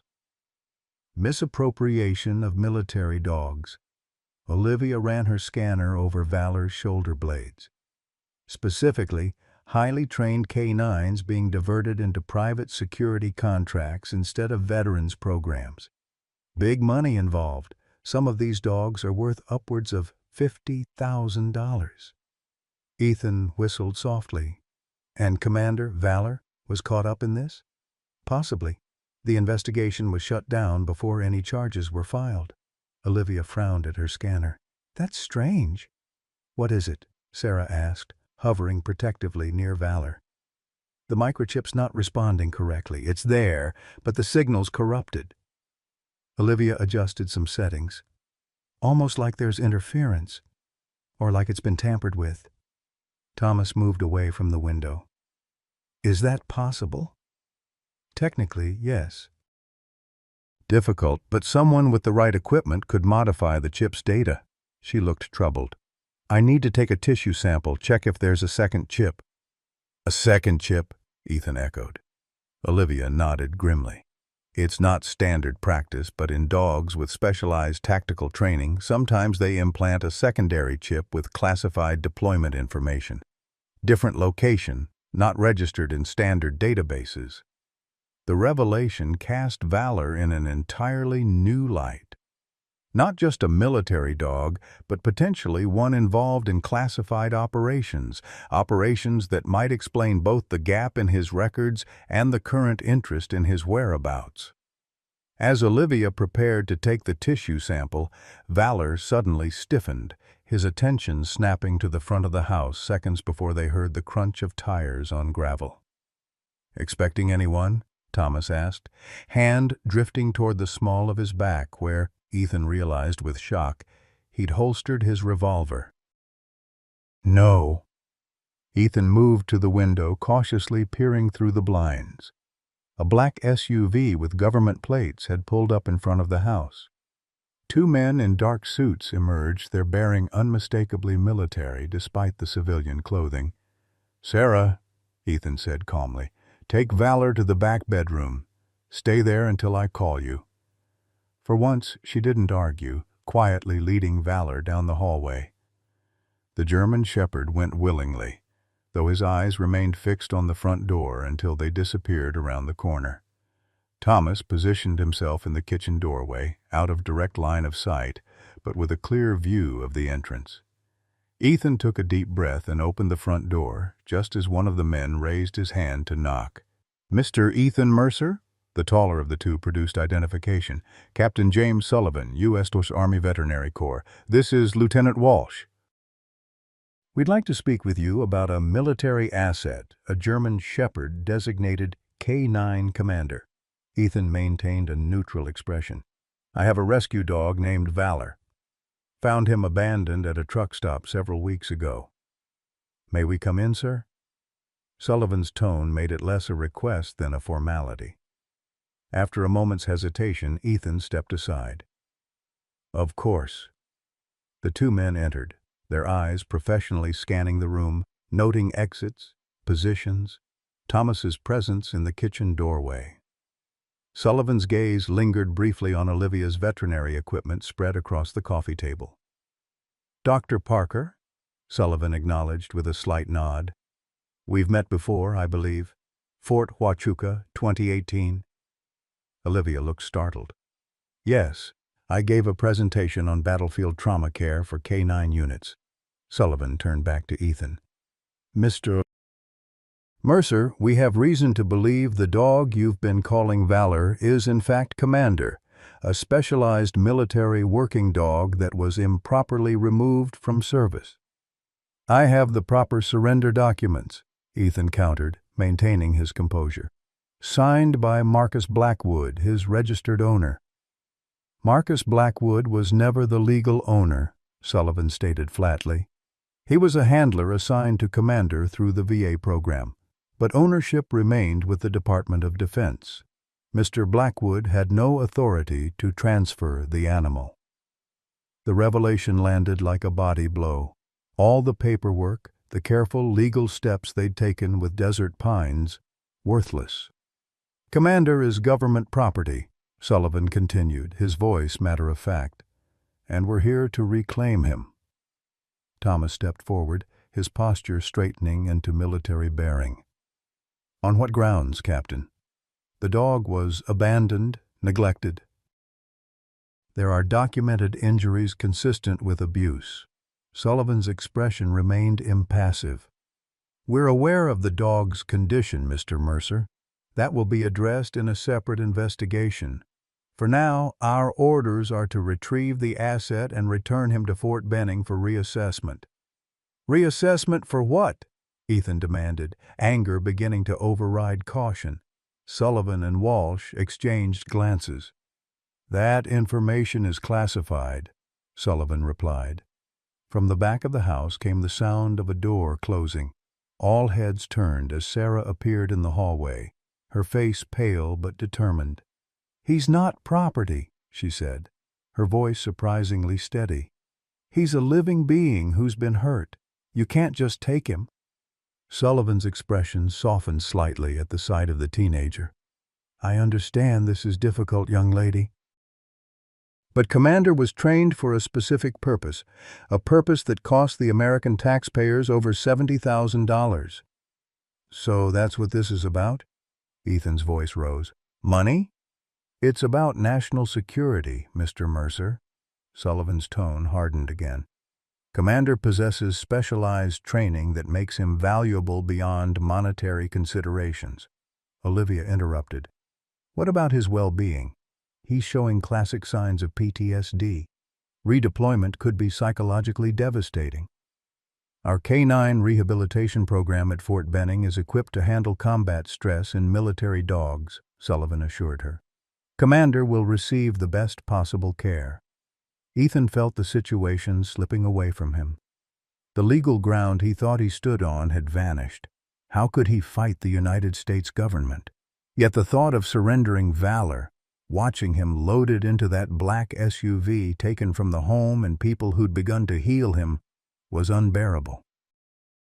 "I need to see your orders," Thomas said suddenly, his voice carrying the authority of decades in uniform. "Written authorization for seizure of the animal." Sullivan hesitated, then reached into his jacket, producing a folded document. Thomas took it, reading carefully, his expression giving nothing away. "This order," he said finally, "authorizes retrieval of K-9 Commander, serial number WD5479, from unauthorized civilian possession." He looked up. "But it doesn't specify immediate removal. In fact, it indicates assessment of the animal's condition prior to transport." Sullivan's jaw tightened. "That's a formality, sir. We've already—" "Not a formality, Captain," Thomas interrupted. "Standard protocol for high-value K-9 assets. Assessment must be conducted by authorized military veterinary personnel. Is Lieutenant Walsh qualified in that capacity?" Walsh shifted uncomfortably. "No, sir. I'm security escort." Thomas pressed his advantage. "Then I suggest, Captain Sullivan, that you arrange for proper assessment before attempting removal. Otherwise, you're in violation of your own procedures." The tension in the room was palpable. Sullivan's expression darkened, but Ethan could see the man recognize the validity of Thomas's argument. "We can arrange for assessment tomorrow," Sullivan conceded reluctantly. "But make no mistake, Commander will be returning to military custody. I suggest you prepare yourselves for that reality." After extracting a promise from Ethan not to relocate the dog, Sullivan and Walsh departed. The moment their SUV disappeared down the access road, Sarah burst into tears. Not the dramatic sobs of teenage angst, but the quiet, desperate weeping of genuine grief. "They can't take him," she said between jagged breaths. "They just can't." Ethan pulled her into his arms, feeling her thin shoulders shake. It was the first time she'd allowed such contact in months, and despite the circumstances, he felt a bittersweet gratitude for this moment of connection. "We're not giving up," he promised, meeting Thomas's eyes over Sarah's head. "Not yet." Thomas nodded grimly. "Got us some breathing room, but not much. They'll be back tomorrow with all their I's dotted and T's crossed." "So what do we do?" Olivia asked, her professional composure finally cracking to reveal her own distress. They have the law on their side. Maybe. Thomas rubbed his chin thoughtfully. But law's a funny thing in cases like this. Depends on what questions get asked and who does the asking. The cryptic response hung in the air as Thomas disappeared into his bedroom, returning moments later with a small address book so ancient the cover was held together with duct tape. "Got some calls to make," he announced. "People who still owe me favors from another lifetime." While Thomas retreated to the porch with his phone, Ethan, Sarah, and Olivia gathered in the back bedroom where Valor lay on his bed, alert but calm despite the earlier confrontation. "What did Captain Sullivan mean about specialized training?" Sarah asked, stroking Valor's head gently. Olivia looked troubled. "Military working dogs have different specializations: explosives, detection, patrol, tracking. But the really specialized ones, the ones with classified deployment histories, they're something different." "Different how?" Ethan pressed. "There are programs, elite handlers, elite dogs, deployed with special forces, used in operations that never make the official record." She hesitated. "I've treated a few. Never knew exactly what they did, but these weren't ordinary military dogs. The level of training, intelligence, autonomous decision-making capability, it was extraordinary." Ethan studied Valor with new eyes. "You think he was part of something like that? The secondary microchip would suggest it. So would the government's interest in getting him back, despite his condition." Olivia knelt beside the German shepherd, examining him with a mixture of professional interest and growing concern. "The question is, what did he do during those missing 3 months? And why does it matter so much now?" As evening approached, Thomas rejoined them, his expression grim but determined. "Made contact with an old war buddy, Colonel Richard Hayes. Retired now, but still has connections in military intelligence. He's making inquiries about Commander's service record." "Will that help?" Sarah asked hopefully. "Depends what he finds." Thomas sat heavily on the edge of the bed. "But there's something else we need to consider." If what Olivia suspects is true, if Valor was part of some classified program, then whoever's watching the house isn't just interested in reclaiming military property. "They're protecting secrets," Ethan concluded. Thomas nodded. "And people who protect secrets can be dangerous. We need to be prepared for that possibility." The stark assessment cast a pall over the room. Ethan thought of the flash of light on the ridge, the mysterious car on their access road. Were they simply under observation, or was there a more immediate threat? "What about Marcus Blackwood?" Olivia suggested suddenly. "If Commander was with him after those missing months, he might know something." "Worth a shot," Ethan agreed. "I'll contact Desert Pines first thing tomorrow." As night fell, they established a rotation for keeping watch. Ethan taking the first shift, Thomas the second, with strict instructions for Sarah to remain inside with doors locked. Valor stayed close to Sarah, seemingly sensing her distress and responding with a protective attentiveness that only deepened their emotional connection. Ethan's shift passed uneventfully, the desert night quiet except for the occasional cry of a coyote in the distance. As he prepared to wake Thomas for the second watch, his phone buzzed with a text from an unknown number. "Truck stop cameras. 48 HRS before you found him. Look for black SUV, GOVT plates." Ethan stared at the message, adrenaline surging through his veins. Someone was helping them, someone with knowledge of Valor's abandonment and, apparently, the identity of those responsible. But who? And why the cryptic approach instead of direct assistance? He showed the message to Thomas when the older man relieved him. "Could be a trap," Thomas cautioned. "Could also be someone inside the system who can't afford to be identified. Only one way to find out." The truck stop where Ethan had found Valor was equipped with security cameras. He remembered seeing them during his vigil. If the footage from 2 days before his arrival still existed, it might reveal who had moved the dog from the entrance to the dumpster area, and possibly who had removed his service vest. Morning brought no further messages and no sign of surveillance, though Valor remained unusually vigilant during their abbreviated property patrol. After breakfast, Ethan prepared to visit the truck stop, arranging for Olivia to stay with Sarah and Valor while Thomas accompanied him. "Be careful who you talk to," Thomas warned as they drove. "If our mystery texter is right, we're dealing with government personnel operating outside official channels. Rogue agents, basically," Ethan said, the concept feeling surreal, like something from a spy thriller rather than his everyday reality. "Wouldn't be the first time," Thomas replied grimly. "Back in Nam, we had entire operations run by CIA or special forces that officially didn't exist. Same in Iraq, Afghanistan. The veneer of accountability is mighty thin in certain circles."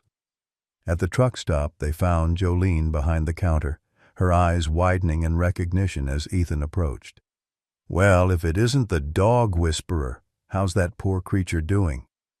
"Much better," Ethan smiled. "Actually, that's partly why I'm here. We're trying to piece together what happened to him before I found him. I was hoping your security cameras might have captured something, specifically from the 2 days prior."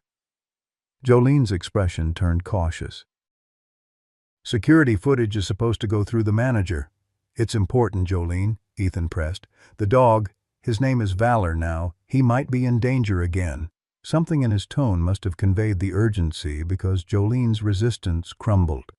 "Manager's not in till tomorrow anyway," she sighed.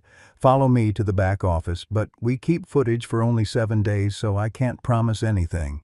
The security system was basic but functional. After some trial and error, they located archived footage from the relevant time frame. Ethan fast-forwarded through hours of mundane activity until Thomas suddenly touched his arm. "There, black SUV pulling in. Timestamp 2:17 a.m. The grainy footage showed a vehicle matching their mystery texter's description parking near the entrance. A man in civilian clothing but with military bearing exited the driver's side, scanning the area before opening the rear door. He removed something that, even in the poor quality video, was recognizably Valor, wearing what appeared to be a service vest. "He's not tied or restrained," Ethan noted. "Follows commands willingly." The man led Valor to the entrance area, where he issued what looked like a "stay" command. The dog obediently sat, alert but calm. The man returned to the SUV, retrieving what appeared to be a water bowl and something else, possibly food, which he placed beside Valor. "That matches Blackwood's story," Thomas murmured. "Left him properly, where he'd be found and helped." They continued watching as the SUV departed. For nearly an hour, Valor remained exactly where he'd been placed, occasionally drinking from the bowl but maintaining his station as commanded. Then, at approximately 3:30 a.m., a second vehicle appeared, another SUV, also black but with different government plates. "Different agency," Thomas observed. "Look at the prefix on the plate." 2 men emerged from this vehicle, approaching Valor with what appeared to be practiced caution. One held out something, possibly treats, while the other removed a leash from his pocket. Valor's body language changed instantly from alert waiting to suspicious resistance. Even without audio, it was clear the dog recognized these men but wasn't responding positively to them. "He knows them," Ethan said, "and he doesn't like them." After a brief struggle, the men managed to secure the leash and remove Valor's service vest, which one of them stuffed into a bag.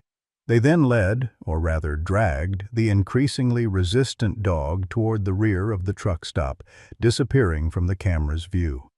"That explains why I found him by the dumpsters," Ethan said grimly.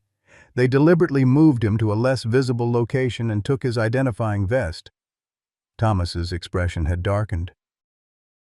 They didn't want him found, at least not quickly or by someone who'd recognize what he was.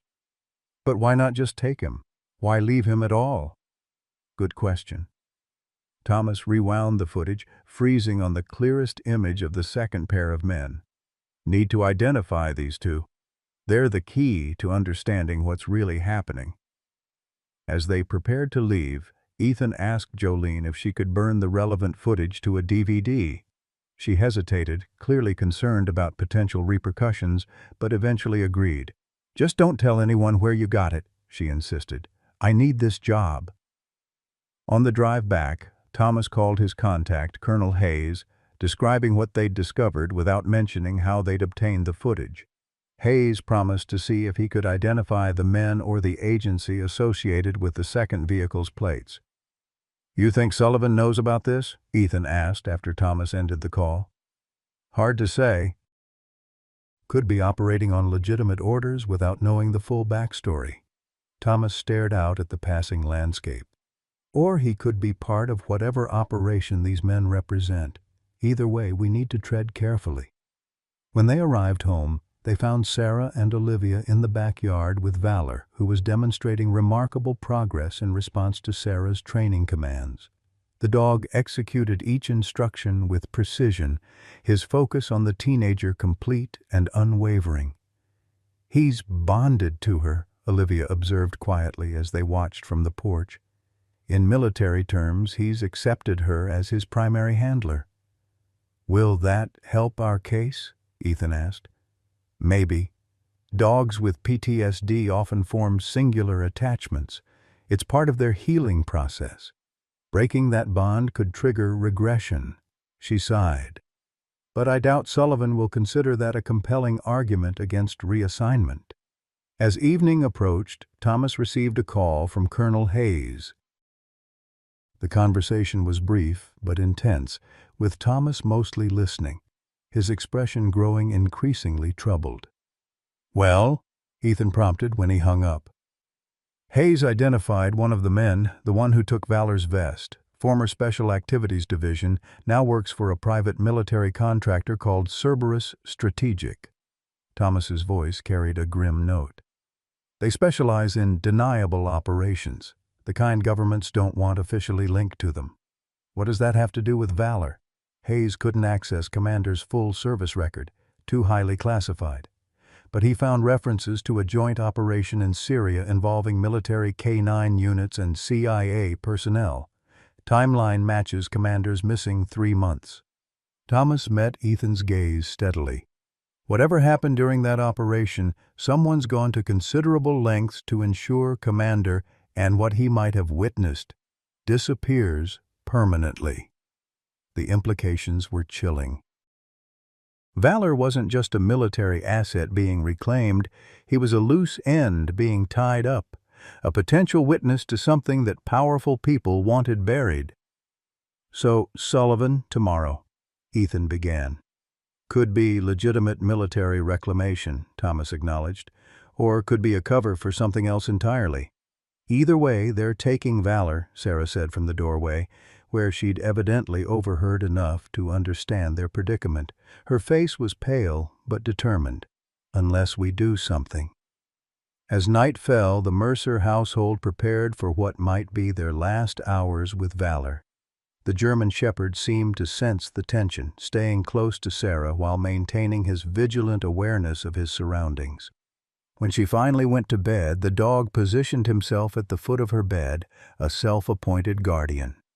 Ethan, unable to sleep, sat on the porch with Thomas, both men lost in thought as they contemplated their limited options. "We could run," Ethan suggested without much conviction. "Take Valor and just disappear for a while." Thomas shook his head. "That makes us fugitives, put Sarah's future at risk, and they'd find us eventually." "So we just give up? Let them take him back to whatever classified hell he escaped from?" "I didn't say that." Thomas's eyes reflected the determination that had carried him through jungle warfare 5 decades earlier. "There's always another option. Sometimes you have to create it yourself." As midnight approached, Thomas's phone buzzed with another message from Colonel Hayes. "Sullivan checks out. Legitimate orders, but watch for secondary team. May make move before official transfer. The warning validated their worst fears. Someone didn't trust the official channels to handle Valor properly. Perhaps feared the dog might be examined, evidence of his treatment discovered, questions asked that would lead to unwanted scrutiny. We need to move Valor tonight, Thomas decided. Not to run, just to secure him somewhere safe until we can resolve this legally. But where? Ethan asked. If these people are as connected as you suggest, nowhere's truly safe. Thomas smiled thinly. That's where you're wrong, son. Some places are still sacred, even to the shadiest government operations. Places where too many questions get asked if strangers start poking around. Understanding dawned on Ethan's face. Desert Pines, the Veterans Facility. Marcus Blackwood still has enough official claim on Commander to justify the dog's presence there, Thomas confirmed. And a facility full of veterans, many with security clearances and Washington connections, makes for complicated terrain if you're trying to operate covertly. The plan took shape quickly. Thomas would transport Valor to Desert Pines immediately, with Blackwood's cooperation. Ethan would remain at the ranch with Sarah, presenting a normal appearance when Sullivan arrived the next morning. The delay and confusion might buy them enough time to get Hayes and his contacts to investigate the suspicious surveillance and the men from the truck stop footage. As Thomas prepared to leave with Valor, Sarah appeared in the hallway, clearly having overheard their conversation. "I'm going too," she announced. "He trusts me. He'll be calmer if I'm there." Ethan's immediate instinct was refusal. The situation was potentially dangerous, and Sarah was still a child despite her growing maturity. Yet the determination in her eyes gave him pause. This wasn't teenage rebellion. This was genuine concern for a being she'd come to care about deeply. "It might be safer for her with me anyway," Thomas pointed out quietly. "If anyone's watching the house, they'll expect Valor to be here with both of you." After a moment's internal struggle, Ethan nodded. "Stay with Grandpa at all times. Do exactly what he says, no questions." Sarah's relief was palpable. "I will. Promise." As they prepared to leave through the back door where Thomas had parked his truck out of sight of the main road, Ethan embraced his father and daughter, a surge of protective love washing over him. "Be careful," he whispered. "All of you." Thomas nodded grimly. "Always am. You be ready here. When Sullivan discovers Valor's gone, things could get complicated." In the darkness, Ethan watched the truck's taillights disappear down the service road that connected their property to the main highway. Beside him, Olivia squeezed his hand in silent support.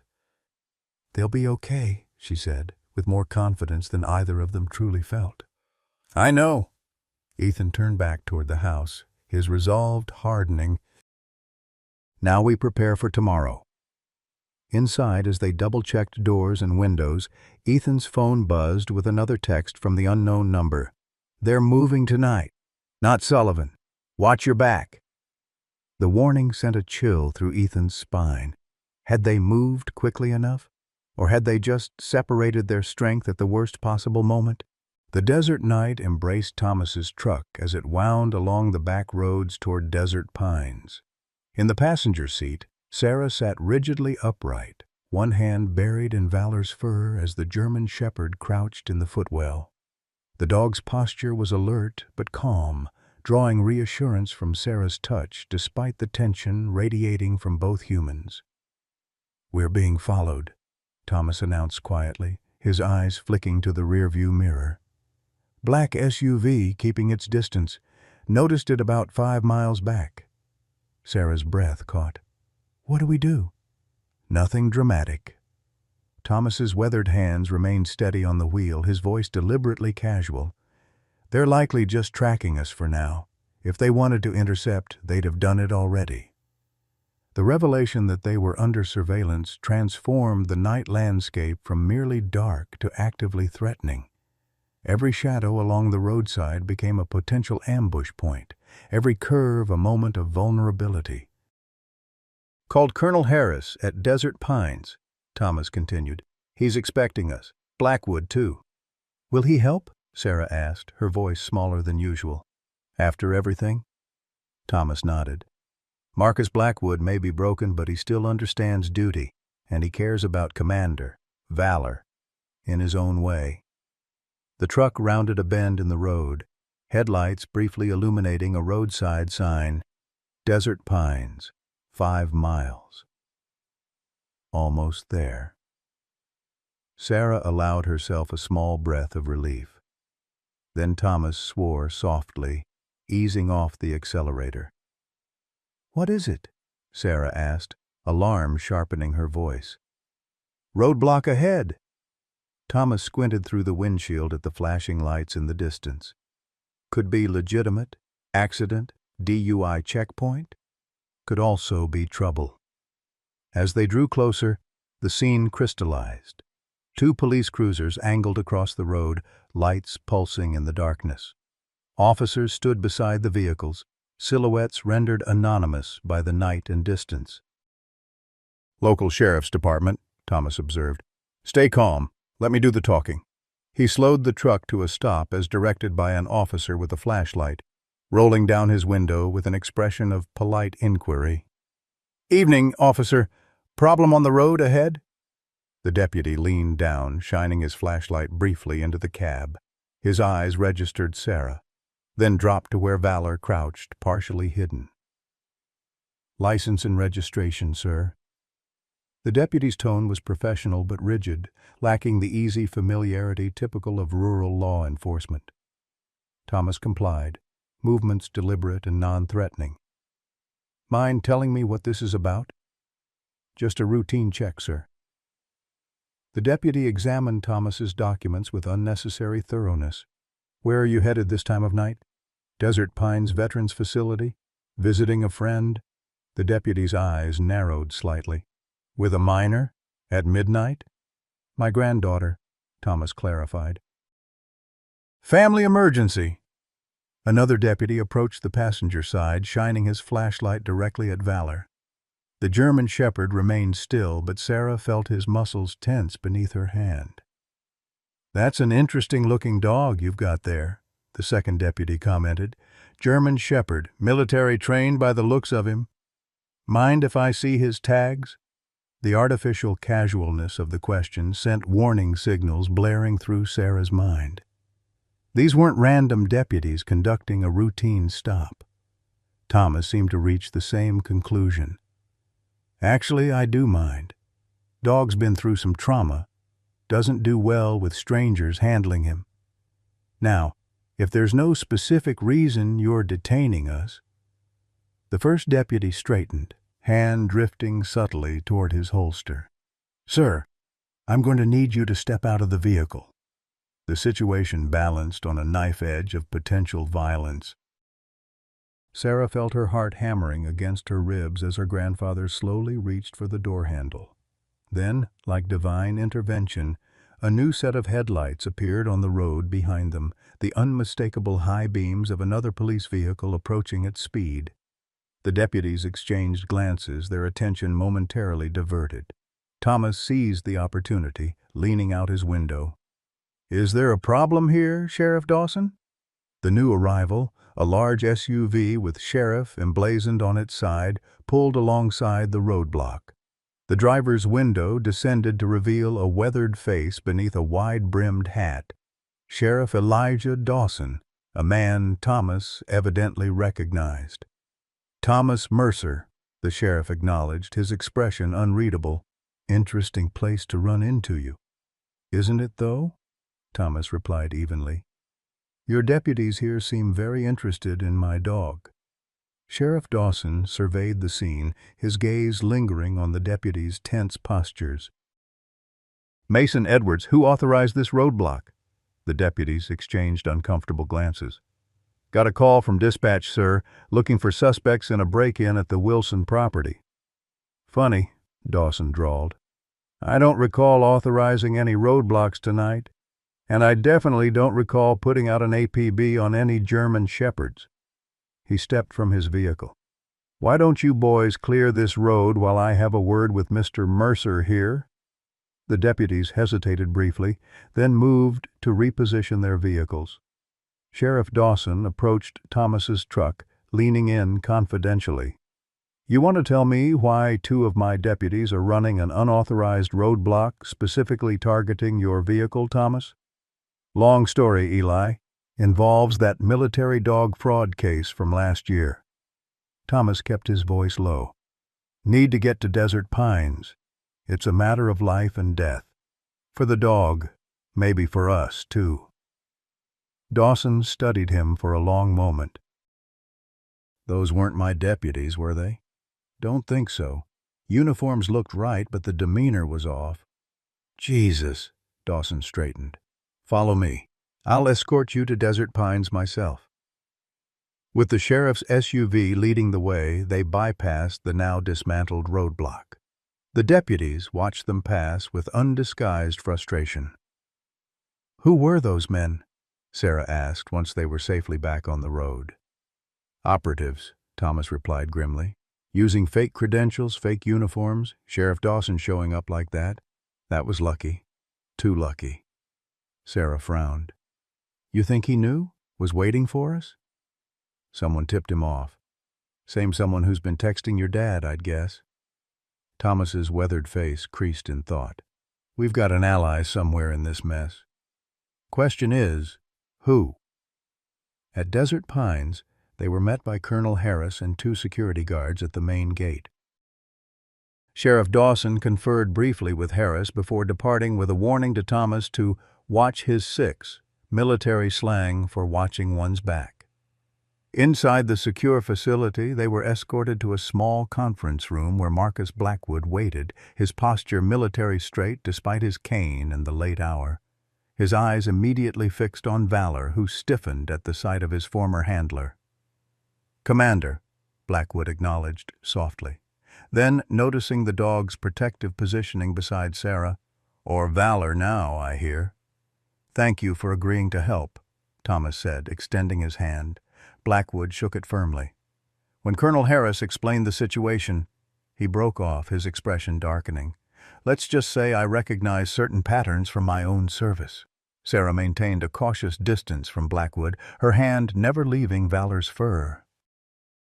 The German shepherd remained alert but showed no signs of aggression toward his former handler. Progress compared to what might have happened weeks earlier. Colonel Harris closed the conference room door, ensuring their privacy. I've arranged secure accommodations for the dog and the young lady in our East Wing. Limited access, security cameras, staff I personally trust. And Blackwood? Thomas asked. My quarters adjoin the East Wing, Blackwood explained. I'll be close if needed. As they settled into the arranged rooms, Sarah's exhaustion finally caught up with her. She sank onto the edge of the bed in the small but comfortable room, Valor immediately positioning himself at her feet. Get some rest, Thomas advised from the doorway. I'll be right next door. Valor will alert us if anyone approaches.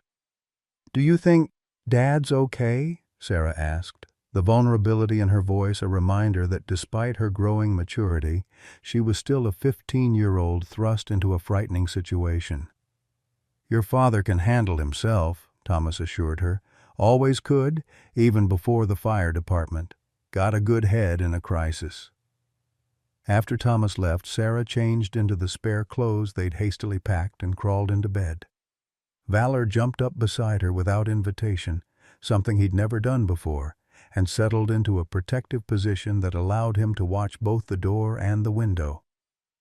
We're going to be okay, she whispered, burying her face in his fur. We're going to keep you safe. In the darkness, Valor's amber eyes remained vigilant, his body a reassuring warmth against her side as she drifted into uneasy sleep. Back at the Mercer Ranch, Ethan maintained a tense vigil, moving systematically from window to window, checking sight lines and potential approach vectors. Olivia remained with him, her veterinary bag repurposed to hold the evidence they'd gathered, the security footage DVD, Valor's medical records documenting abuse, the texts from their anonymous ally. Still nothing, Ethan reported after another perimeter check. Either they're being very cautious, or they followed Thomas and Sarah, Olivia finished grimly. The thought had been haunting Ethan since their departure. Had he made a catastrophic error, sending his father and daughter away with valor? Divided their strength at the worst possible moment? His phone buzzed with a text from Thomas. At DP. Secure encountered opposition en route.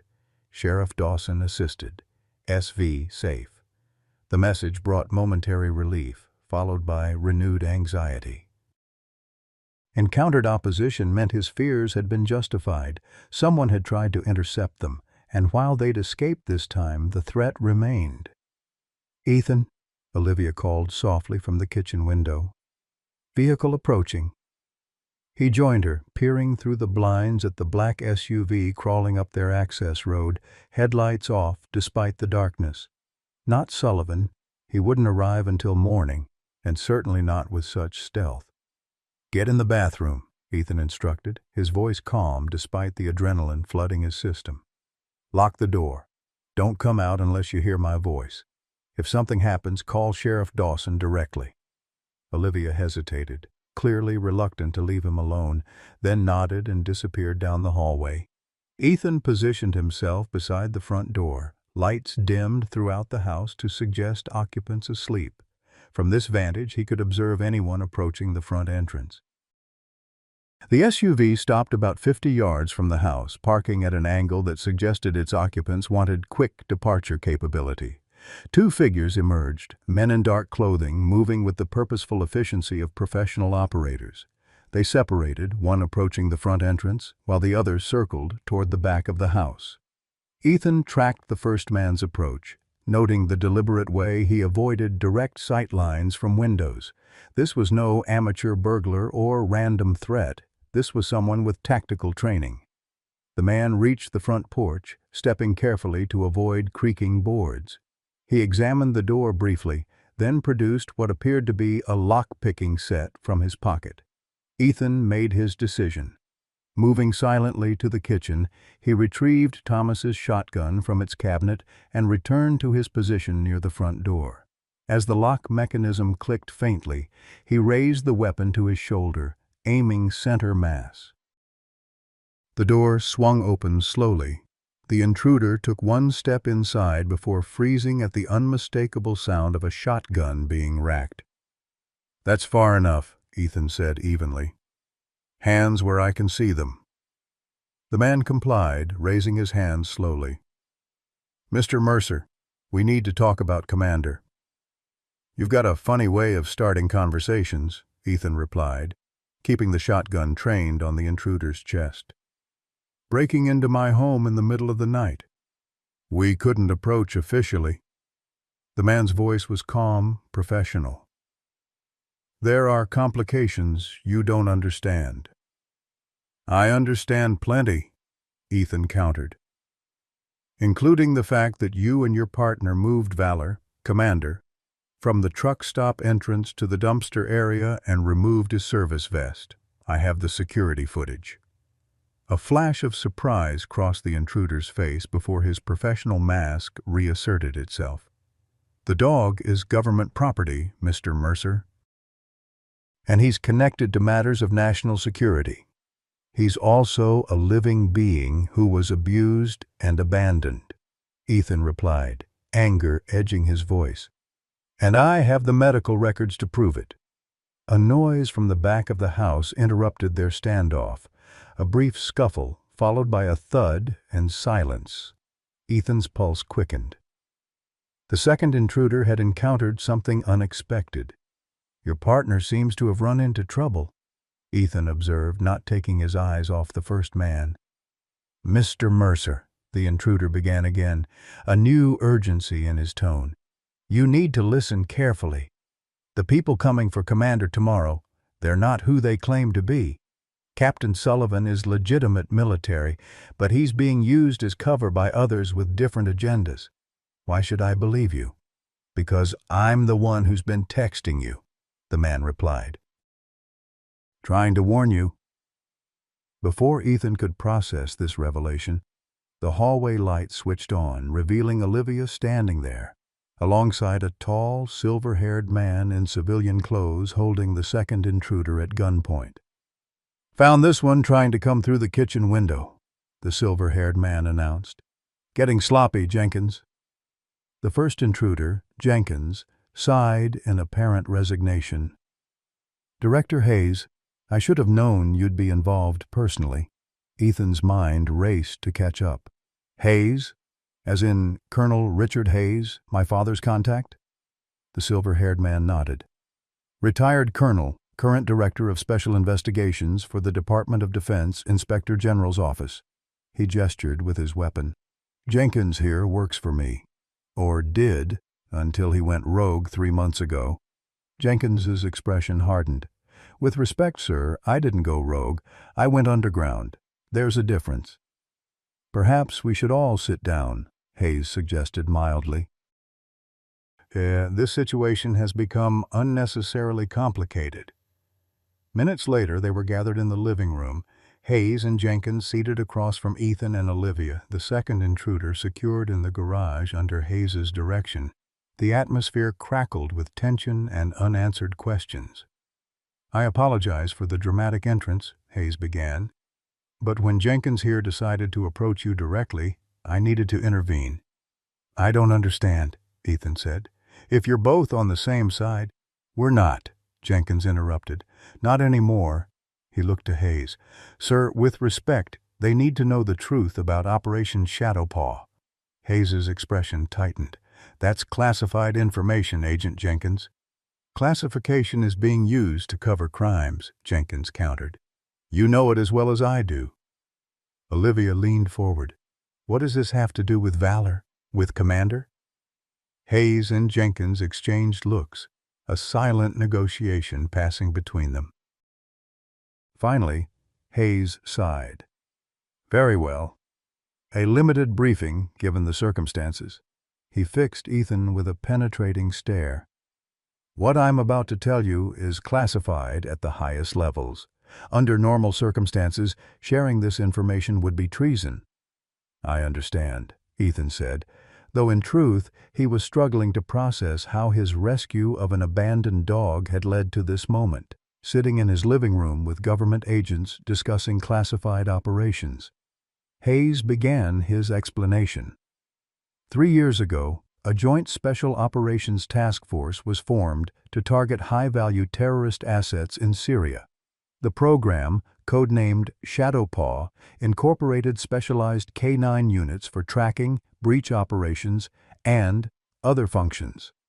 Commander was one of these dogs, Jenkins added, one of the best. Deployed with his handler on over 20 successful missions. The program was effective, Hayes continued, but certain elements within the task force began operating outside established parameters. Reports reached my office about potential violations of rules of engagement, possible war crimes. Jenkins's expression darkened. They were using the dogs to terrorize detainees during interrogations. Commander witnessed it all, was forced to participate. "Dogs can't testify," Ethan pointed out, confusion evident in his voice. "No," Hayes agreed, "but their handlers can." Commander's original handler, Staff Sergeant Michael Reynolds, was preparing to blow the whistle on the program when he was killed in what was officially classified as a training accident. The pieces began falling into place in Ethan's mind. "And Commander was there," Jenkins nodded grimly. "Dogs like Commander. They record everything. It's built into their training. Every command, every operation, every handler interaction is stored in their behavioral patterns. With the right handling and the right questions, Commander could help reconstruct exactly what happened to Reynolds. Which is why certain people wanted him eliminated," Hayes added.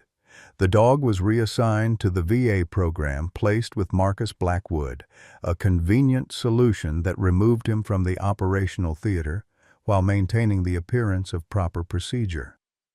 "But Blackwood's PTSD made him unpredictable," Olivia surmised. and Commander's presence triggered episodes that threatened to expose both of them to scrutiny. Precisely, Jenkins confirmed. When Blackwood's condition deteriorated, it created an opportunity. Operatives connected to the original Shadowpaw program saw a chance to eliminate a potential witness permanently.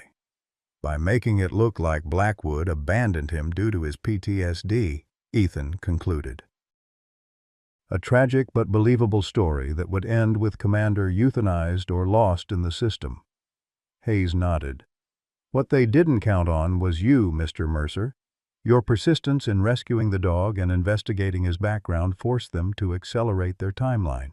So the men at the truck stop, they deliberately moved him to make sure he wouldn't be easily found, Olivia said. They wanted him to suffer, maybe die of exposure or starvation. And when that failed, Jenkins added, they shifted to Plan B, reclaiming him through official channels, using Captain Sullivan's legitimate orders as cover. While planning to intercept and eliminate him before he ever reached Fort Benning, Hayes finished grimly. The full horror of the situation settled over the room. Valor hadn't just been abandoned. He'd been targeted for deliberate elimination to cover up human crimes he'd witnessed, but could never verbalize. "Where does that leave us now?" Ethan asked after absorbing the revelations. "Sullivan arrives tomorrow morning expecting to take custody of a dog that's no longer here." Hayes straightened. "That's where I come in. As Director of Special Investigations, I have the authority to supersede Captain Sullivan's orders pending investigation of potential criminal activity connected to the asset in question." "You'll protect Valor?" Olivia asked, hope edging her voice. "I can place him in protective custody," Hayes clarified. "But that's temporary. Long-term, we need evidence of the Shadowpaw violations, evidence strong enough to justify permanent intervention." "The truck stop footage," Ethan suggested. "Valor's medical record showing abuse." "A start," Hayes acknowledged, "but not enough. We need direct testimony connecting Commander to the Shadowpaw operations and identifying the personnel involved." Jenkins leaned forward. "That's where Blackwood comes in." Despite his issues, he was briefly attached to the Shadowpaw program as a consultant before receiving Commander. He saw things, knows names. "If he's willing to talk," Ethan pointed out. "That's the gamble," Jenkins admitted. "But having Commander, Valor, with him might help trigger the right memories." Dawn was breaking by the time their conversation concluded. Hayes departed with Jenkins and the second agent, leaving Ethan and Olivia to prepare for Sullivan's arrival. The plan was tenuous at best. Hayes would return before Sullivan arrived, armed with official orders placing Commander under protective custody. Ethan would explain the dog's absence as a routine veterinary visit, buying time for Thomas to secure Blackwood's cooperation at Desert Pines. As Ethan watched the eastern sky lighten from indigo to pale blue, his phone buzzed with a text from Thomas. "Blackwood agrees to cooperate. Says it's time to make things right.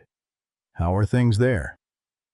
Ethan typed a quick response, summarizing the night's revelations without going into classified details that might compromise security if intercepted.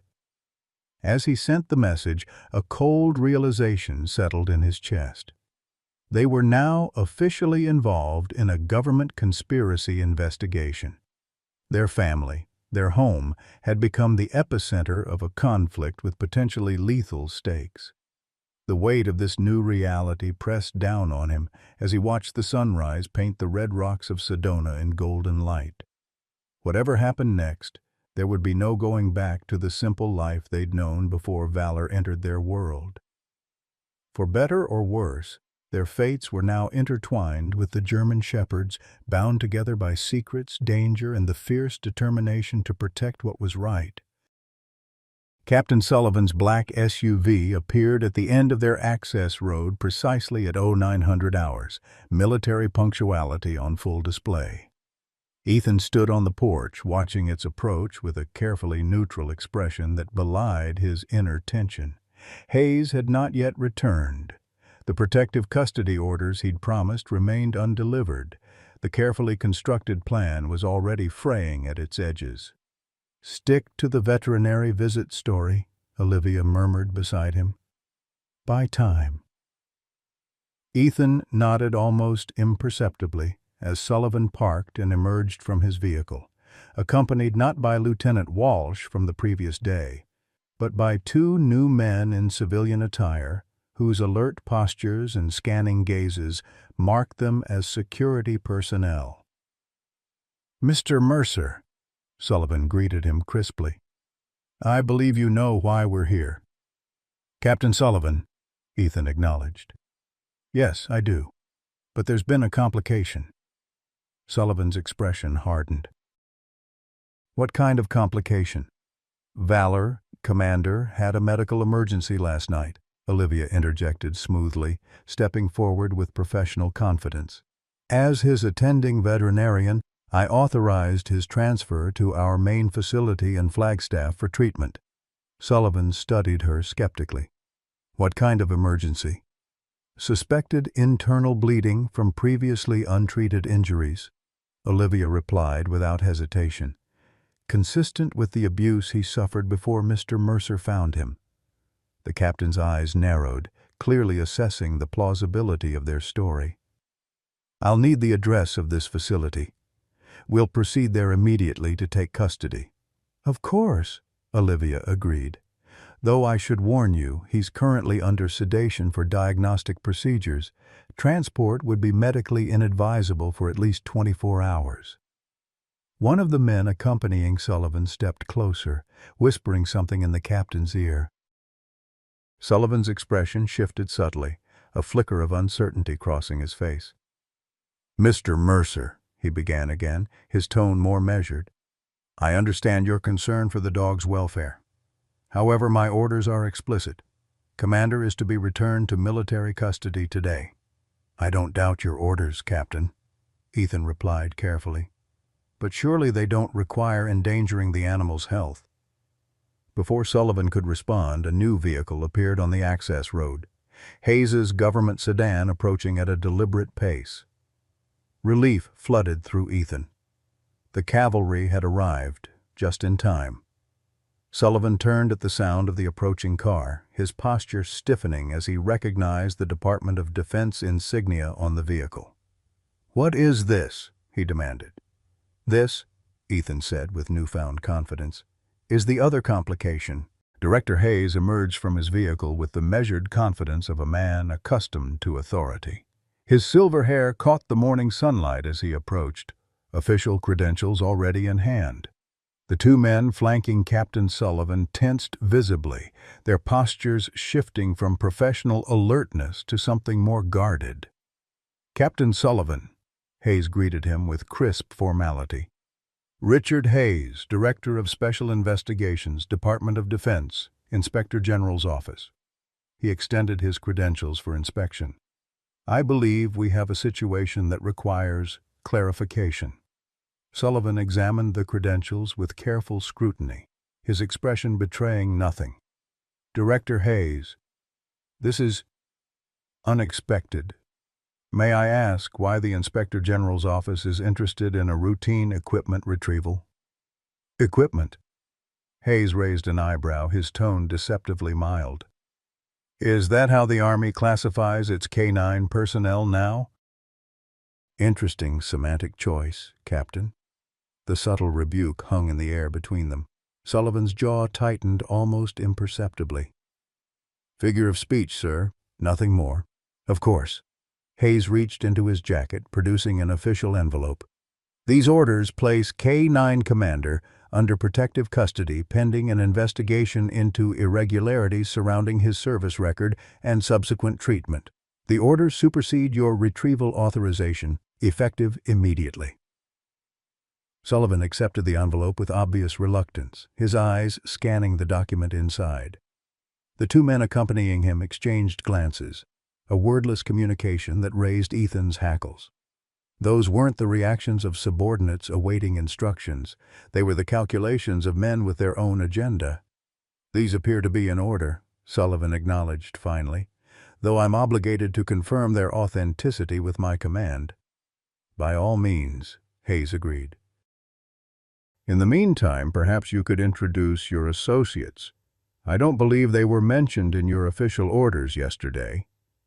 A flicker of discomfort crossed Sullivan's face. "Security consultants. Standard procedure for high-value asset retrieval." "I see."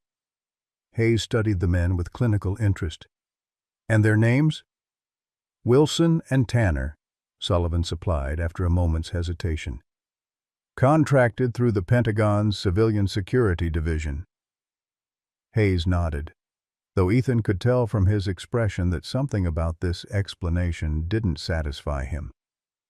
"Well, gentlemen, since Commander is currently undergoing medical treatment elsewhere, and my orders have now superseded your retrieval authorization, I believe our business here is concluded."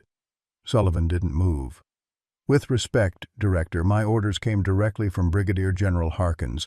I'll need confirmation from him personally before standing down." "As is your right," Hayes conceded. "Feel free to use my secure line to contact the General." He extended his government phone. "I believe you'll find the situation has already been addressed at that level." The standoff continued for another excruciating moment, tension vibrating in the desert air. Then Sullivan accepted the phone, stepping away for privacy while his security consultants remained positioned near their vehicle, watchful and increasingly ill at ease. Ethan moved closer to Hayes, keeping his voice low.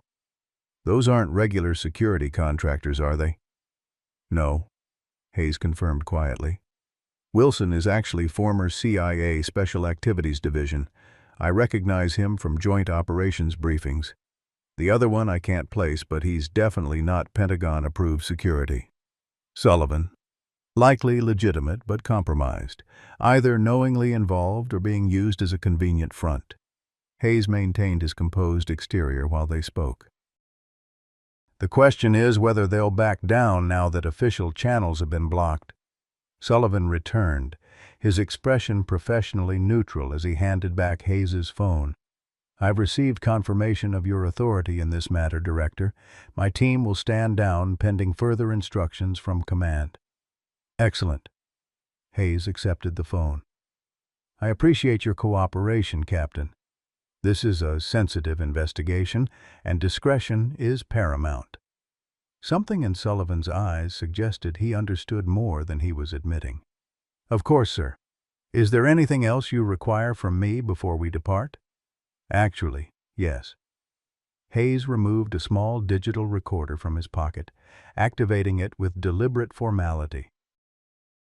"For the record, Captain Sullivan, please state your full name, rank, and the specific instructions you received regarding K-9 Commander."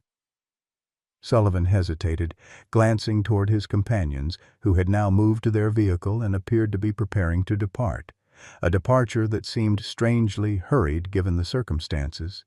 "Sir, is this necessary? My orders are classified." "I have appropriate clearance, Captain," Hayes pressed.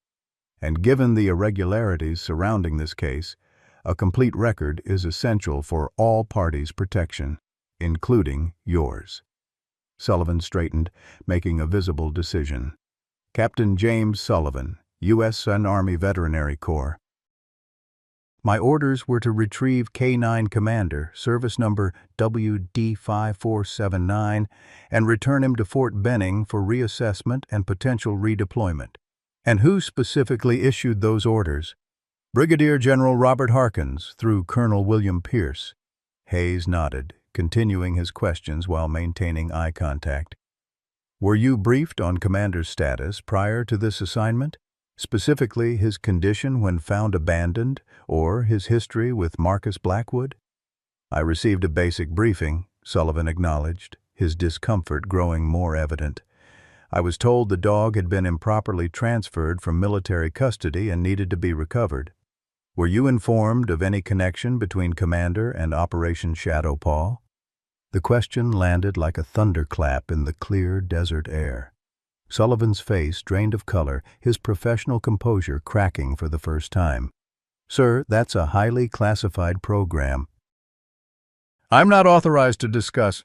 You're authorized to answer my questions, Captain, Hayes interrupted, his voice hardening. The Inspector General's office has full investigative authority over all DoD operations, including classified programs suspected of irregularities. Sullivan swallowed visibly. I was not directly informed of any such connection. However, I had suspicions when I received these orders. The unusual urgency, the involvement of personnel outside my normal chain of command, such as these security consultants? Hayes nodded toward the SUV where Wilson and Tanner were now seated, engine running. Yes. Sullivan's posture had changed, a subtle shift from reluctant compliance to something approaching relief, as if unburdening himself of a weight long carried. They were assigned to my detail yesterday, after my initial visit here. I was told they had specialized handling experience with Commander's training program. Hayes's eyes narrowed. Did they have any private access to Commander's transport kennel or equipment? They insisted on preparing the transport vehicle themselves, Sullivan confirmed. Standard protocol, they said, for dogs with specialized training. Hayes and Ethan exchanged glances, the implication clear. The security consultants had likely been preparing to eliminate Valor during transport, making it appear as a tragic accident or stress-induced health crisis. Captain Sullivan, Hayes said carefully, I believe you've been pulled into something considerably more complex than a routine asset retrieval. I would strongly advise you to distance yourself from these individuals and report directly to my office for a complete debriefing. Sullivan nodded slowly, the full gravity of the situation apparently sinking in. Yes, sir, I understand. As if sensing the shifting allegiance, Wilson revved the SUV's engine impatiently. Sullivan turned toward them, raising a hand in acknowledgement. I should go, he said. They're expecting me to return with them. Go, Hayes agreed, but report to my office in Phoenix by 1800 hours today. And Captain, watch your back. Sullivan departed with a crisp nod, joining the waiting SUV. As the vehicle disappeared down the access road, Ethan released a breath he hadn't realized he was holding. Will he be safe? Olivia asked, joining them on the porch. Safer than if he'd stayed here, Hayes replied grimly. Once Wilson reports back that Commander isn't present and I've intervened officially, they'll need to regroup, possibly abandon Sullivan as an asset. What about Thomas and Sarah? Ethan asked, anxiety surging afresh. And Valor? Desert Pines is secure for now, Hayes assured him. I've alerted Colonel Harris to expect potential trouble, and Sheriff Dawson has increased patrols in that area. But we need to move quickly. The protective custody order buys us time, but not much. What's our next move? Ethan asked.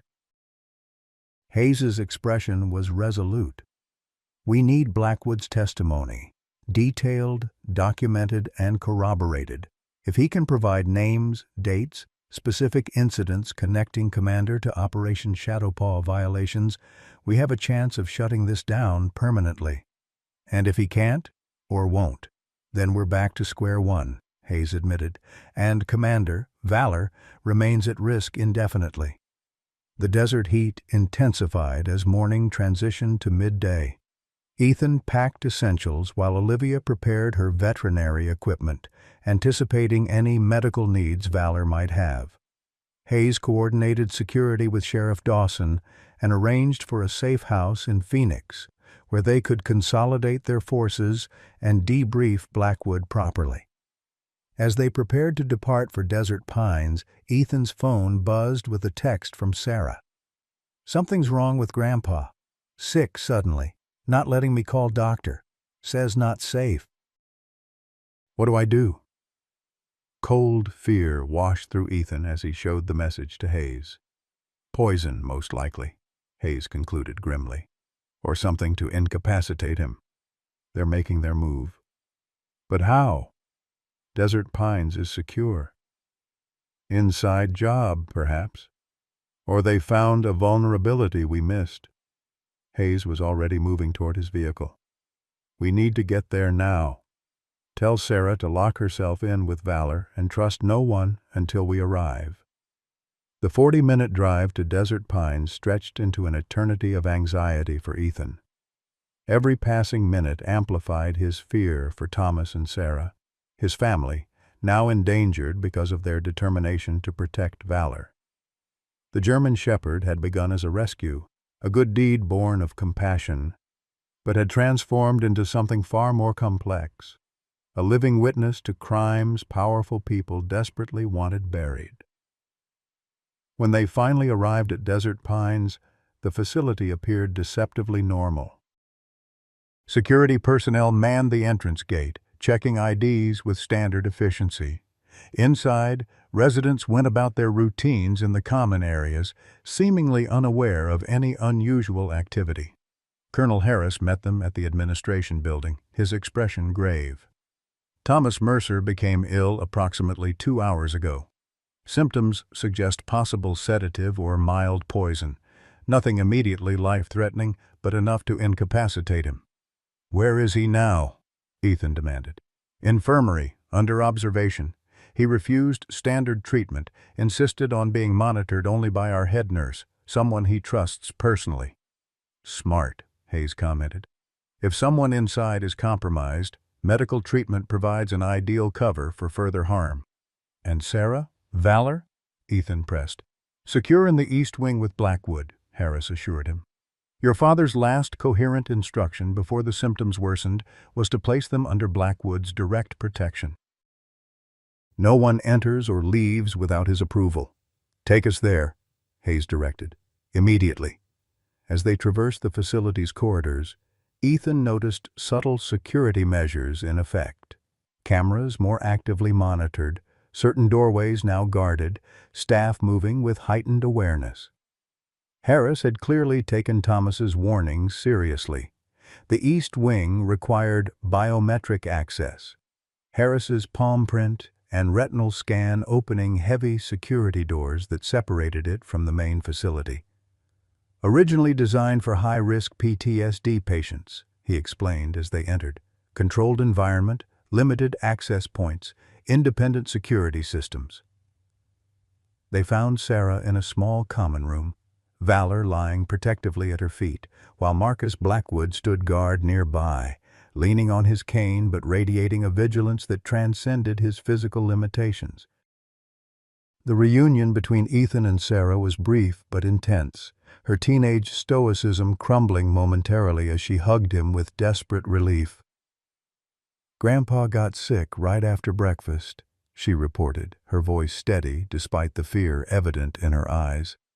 "He said not to trust the regular doctors, only Nurse Martinez." "Good call," Hayes affirmed. Thomas Mercer's instincts remained sharp, even under duress. Blackwood approached, his posture military straight despite his disability. "Director Hayes," he acknowledged, surprising Ethan with his recognition. "Thomas described you before he fell ill, said you'd be coming to take our statements about Shadowpaw." "That's correct," Hayes confirmed. "Are you prepared to provide that testimony now?" Blackwood's expression hardened with resolve. "More than prepared, sir." "It's long overdue." While Olivia took Sarah and Valor to visit Thomas in the infirmary, accompanied by Harris's most trusted security personnel, Hayes established a makeshift deposition room in Blackwood's private quarters. Digital recorders, sworn statements, photographic evidence of Valor's injuries, all meticulously documented with the precision of a man who understood that justice would depend on impeccable procedure. Blackwood's testimony proved more comprehensive than any of them had dared hope. Though never directly involved in Operation Shadowpaw's most questionable activities, he had served as a K-9 training consultant during its development phase and had retained contacts within the program even after his medical discharge. "Commander was originally assigned to Staff Sergeant Michael Reynolds," Blackwood recounted, his voice steady as Hayes recorded his statement. "Reynolds was an exemplary handler, one of the best I'd ever trained. Their deployment record was impeccable. 27 successful missions, 0 civilian casualties, minimal collateral damage." "And then something changed?" Hayes prompted. Blackwood nodded grimly. About 3 years ago, the program came under new operational control, officially still military chain of command, but with advisory oversight from CIA Special Activities Division. That's when the mission parameters began to shift. In what way? The operations became less discriminate, higher civilian exposure, questionable intelligence driving target selection. Blackwood's jaw tightened with remembered anger. Reynolds started asking questions, documenting discrepancies between approved mission parameters and actual field operations.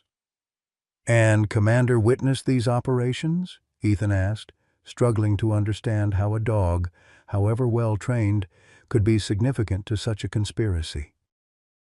"Commander was equipped with tactical cameras during every mission," Blackwood explained. "Standard procedure for after-action review and training assessment." But Reynolds realized those recordings documented everything, including violations of rules of engagement, unauthorized interrogation techniques, potential war crimes. Hayes leaned forward. "Are you suggesting Reynolds was using Commander's tactical recordings to build a case against Shadowpaw leadership?" "Not just suggesting it, confirming it." Blackwood reached beneath his bed, removing a locked metal case. "Reynolds sent me this before his training accident. Asked me to keep it safe until he returned from his final deployment." His voice cracked slightly. "He never did." The case contained a secured hard drive and a handwritten journal. Reynolds's meticulous documentation of Operation Shadowpaw's descent from legitimate counterterrorism program to something darker, less accountable. Names, dates, locations, specific incidents where operational authority had been abused, where civilians had been deliberately targeted, where evidence had been manipulated to justify actions after the fact. Reynolds was building a whistleblower case, Hayes realized, examining the journal with growing alarm. And after his death, Commander became the only remaining witness who could corroborate these allegations, who could potentially identify the personnel involved. "Which is why they tried to eliminate him," Blackwood confirmed. "First by transferring him to me, a handler with known PTSD issues, likely to be discredited if he ever raised concerns. When that proved insufficient, they orchestrated his abandonment, expecting him to die exposed or be euthanized as aggressive if found." Hayes carefully secured the evidence, his expression grim. "This goes higher than I anticipated." "These names," he indicated several entries in Reynolds' journal, "include senior military leadership and intelligence officials still in active service. All the more reason to proceed cautiously," Blackwood warned. "These people have resources, influence, and very little to lose if exposed." Their discussion was interrupted by Colonel Harris's urgent arrival. "We have a situation," he announced without preamble. Security detected an unauthorized access attempt at the East Wing service entrance. 2 individuals professionally equipped, neutralized by our personnel, and currently in custody. Hayes immediately rose. "Wilson and Tanner?" "Negative. Different operatives, but similar profile. They were carrying specialized tranquilizer weapons, the kind used for rapid animal incapacitation." The implication was clear. Another attempt to reach Valor, this time with equipment specifically designed to neutralize him without raising the alarm that a gunshot would create. "We need to move," Hayes decided. "This facility is compromised, and we can expect escalation now that their initial attempt has failed." Harris nodded grimly. "I've arranged emergency transport, medical helicopter, ostensibly for transferring Thomas Mercer to a specialized care facility. Can depart from our helipad within 30 minutes. "Thomas is stable enough for transport?" Ethan asked anxiously. "Nurse Martinez has him stabilized," Harris confirmed. "The substance appears to have been a common sedative, administered in his morning coffee. Unpleasant but not life-threatening, especially now that we've identified it and can provide appropriate countermeasures." The evacuation proceeded with military efficiency. Thomas, still groggy but increasingly alert, was secured on a gurney. Valor initially balked at entering the helicopter, the noise and confined space triggering evident anxiety, until Sarah knelt beside him, whispering reassurances that somehow penetrated his fear. With her hand buried in his fur, he finally entered, positioning himself protectively beside her once inside. Blackwood insisted on remaining at Desert Pines. "I'll be more valuable here," he argued, when Ethan protested. "They'll expect me to have gone with you. My presence creates confusion, divides their attention." As the helicopter lifted off, Ethan caught a final glimpse of Blackwood standing beside Colonel Harris, two wounded warriors united in purpose despite their scars. There was something noble in their stance, a reminder that honor survived even in systems corrupted by power and secrecy. The safe house in Phoenix proved to be a nondescript suburban residence with significant security modifications, reinforced doors, surveillance systems, panic room, and a perimeter alarm system that would shame most government installations. Hayes explained it was maintained by his office for witness protection in sensitive investigations, its existence known only to trusted personnel. Thomas recovered rapidly once proper treatment was administered, his resilience belying his 78 years. By evening, he was fully alert, reviewing Blackwood's evidence alongside Hayes with the critical eye of someone who understood both military operations and human corruption. "This goes beyond a few bad actors," Thomas observed grimly. "This is systematic abuse of operational authority." Hayes nodded. "The question is how to proceed. Standard whistleblower protocols won't suffice given the seniority of those implicated. We need a mechanism that prevents suppression through classification or executive privilege." "Congressional oversight," Thomas suggested. "Joint Armed Services Committee. Too public to disappear, too politically diverse to control." While the adults strategized, Sarah remained with Valor in the safe house's enclosed backyard, the German Shepherd's vigilant presence seemingly calming her despite the continuing danger. Ethan observed them through the window, struck by how their bond had deepened through shared trauma, how rescue had become reciprocal, with Valor protecting Sarah as much as she protected him. Olivia joined Ethan at the window, her professional composure softened by compassion. "He's a remarkable animal," she observed quietly. "To endure what he has and still maintain such capacity for trust, for connection." "Dogs are resilient," Ethan replied. "Maybe more than people in some ways." "Not all dogs could recover from that level of trauma," Olivia countered. "It takes something special, and someone special to facilitate that healing." Her words carried a warmth that momentarily displaced Ethan's anxiety. In the midst of danger and conspiracy, this small acknowledgement of what they had accomplished with Valor provided an anchor of normalcy, of purpose beyond mere survival. The momentary peace shattered with Hayes's urgent approach. "We have a problem," he announced without preamble. "Desert Pines just reported an organized security breach. Professional team, tactical gear, multiple entry points hit simultaneously." Ethan's heart clenched. Blackwood? Secure for now. Colonel Harris moved him to a hardened location within the facility as soon as the perimeter was compromised. Hayes's expression remained grim. "But they're escalating dramatically. This isn't a covert operation anymore. It's rapidly approaching paramilitary action." "Why now?" Thomas demanded, joining them from the kitchen. "What's changed to justify this level of risk?" "Blackwood's evidence," Hayes theorized. "Someone realized he had Reynolds's documentation and is desperate to recover it before it reaches official channels." "But we have the hard drive and journal," Ethan pointed out. "Blackwood handed everything over." "They don't know that," Hayes replied. "And Blackwood himself remains a witness who could testify to its authenticity, its provenance. From their perspective, silencing him remains a priority." The implications hung heavy in the air. Men willing to launch an armed incursion against a veteran's facility wouldn't hesitate to target a private safe house if they discovered their quarry's location. Their temporary sanctuary could become a trap if their position was compromised.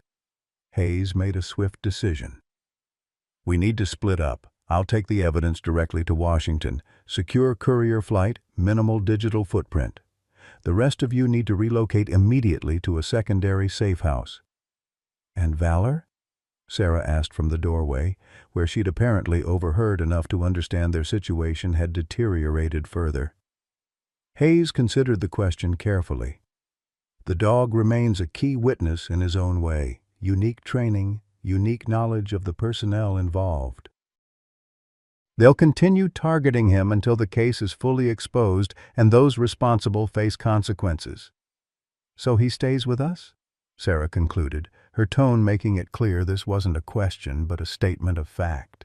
Hayes nodded, acknowledging both her insight and her determination. "He stays with you, but you all need to disappear until I can ensure the evidence reaches the proper channels and protective measures are implemented." The next hours passed in a blur of controlled urgency. Hayes departed with the evidence, accompanied by 2 trusted agents. Ethan, Thomas, Sarah, and Olivia prepared for their own evacuation, packing minimal essentials, while Valor maintained his vigilant patrol of the property's perimeter, alerting to every passing car with heightened attention. Their new destination remained unspecified until the moment of departure, Hayes's precaution against potential surveillance. The vehicle that arrived to transport them was deliberately nondescript, a family SUV that wouldn't attract attention in suburban traffic. The driver, introduced only as Agent Carrington, provided them with new phones, each programmed with secure communication protocols and stripped of trackable features. "The secondary safe house is 3 hours north," Carrington explained as they departed Phoenix, the city lights receding behind them. "Remote location, defensible position, off-grid capabilities. You'll be monitored by satellite and have emergency response support within 30 minutes if needed." As they drove through the Arizona night, Ethan found himself reflecting on the extraordinary chain of events that had led to this moment. What had begun as a simple act of compassion, rescuing an abandoned dog, had evolved into a high-stakes confrontation with powerful forces operating in the shadows of government authority. The cost had been high. His family endangered, their lives disrupted, their safety compromised. Yet watching Sarah sleeping peacefully against Valor's solid presence in the back seat, Ethan couldn't bring himself to regret their involvement. Some principles transcended personal safety: justice, accountability, the protection of the vulnerable against the powerful. In standing for Valor, they stood for something larger than themselves.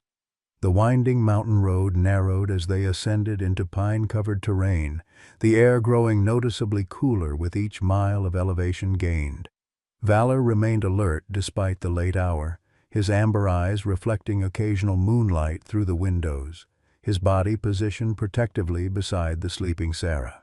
When they finally arrived at the secondary safe house, a modernized cabin nestled among towering ponderosa pines, dawn was just beginning to lighten the eastern horizon.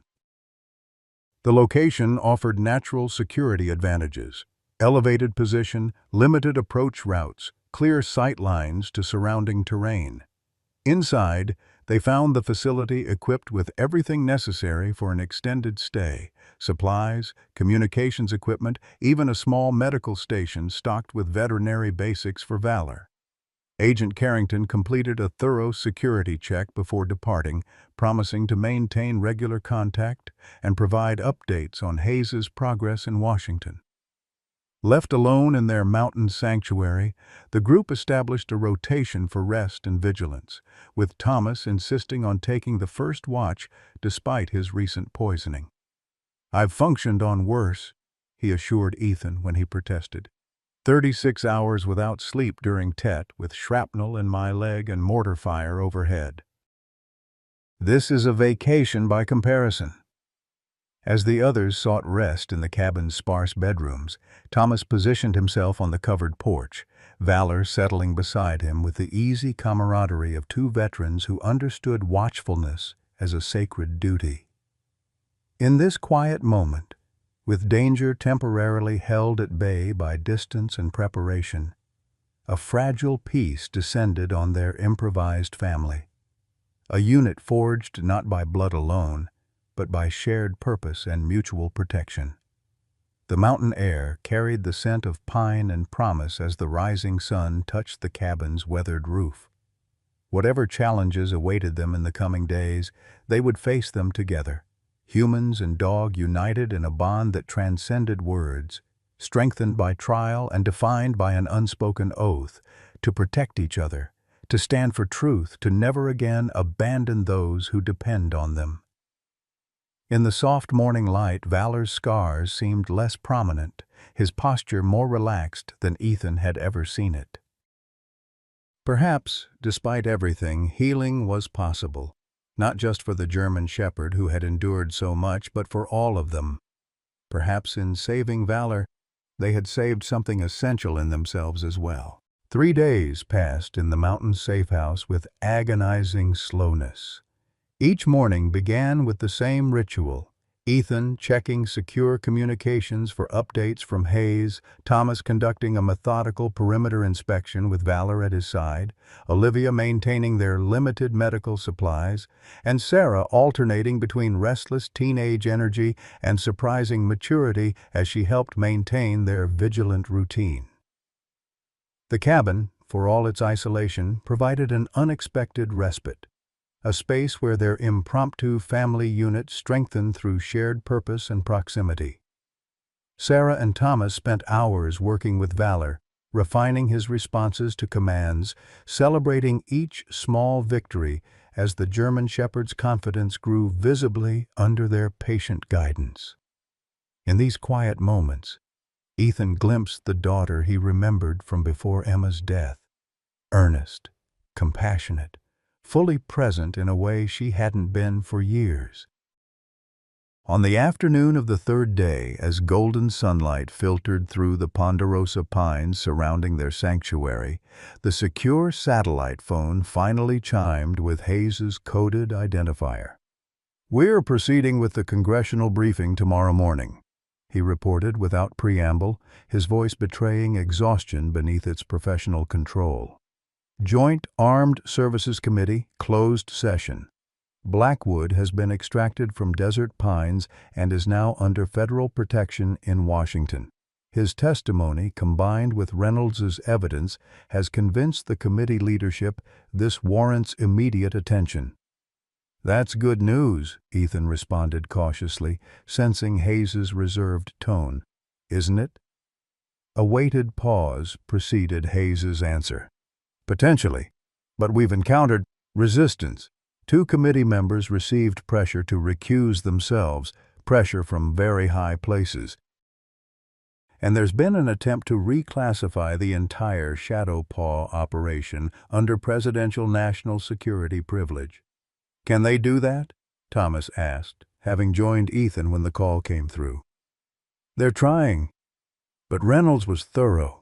Documented enough potential violations of international law that simple classification won't make this disappear." Hayes's voice dropped lower. "The real concern is that whoever's behind this hasn't given up. There's been chatter on intelligence channels, movements of certain specialized personnel that suggest they're still hunting for Commander." "Valor," Sarah corrected automatically, having silently appeared in the doorway, the German shepherd a solid presence at her side. Hayes acknowledged the correction with audible respect. "Valor, yes. He remains a symbolic loose end for them, proof their containment strategy failed.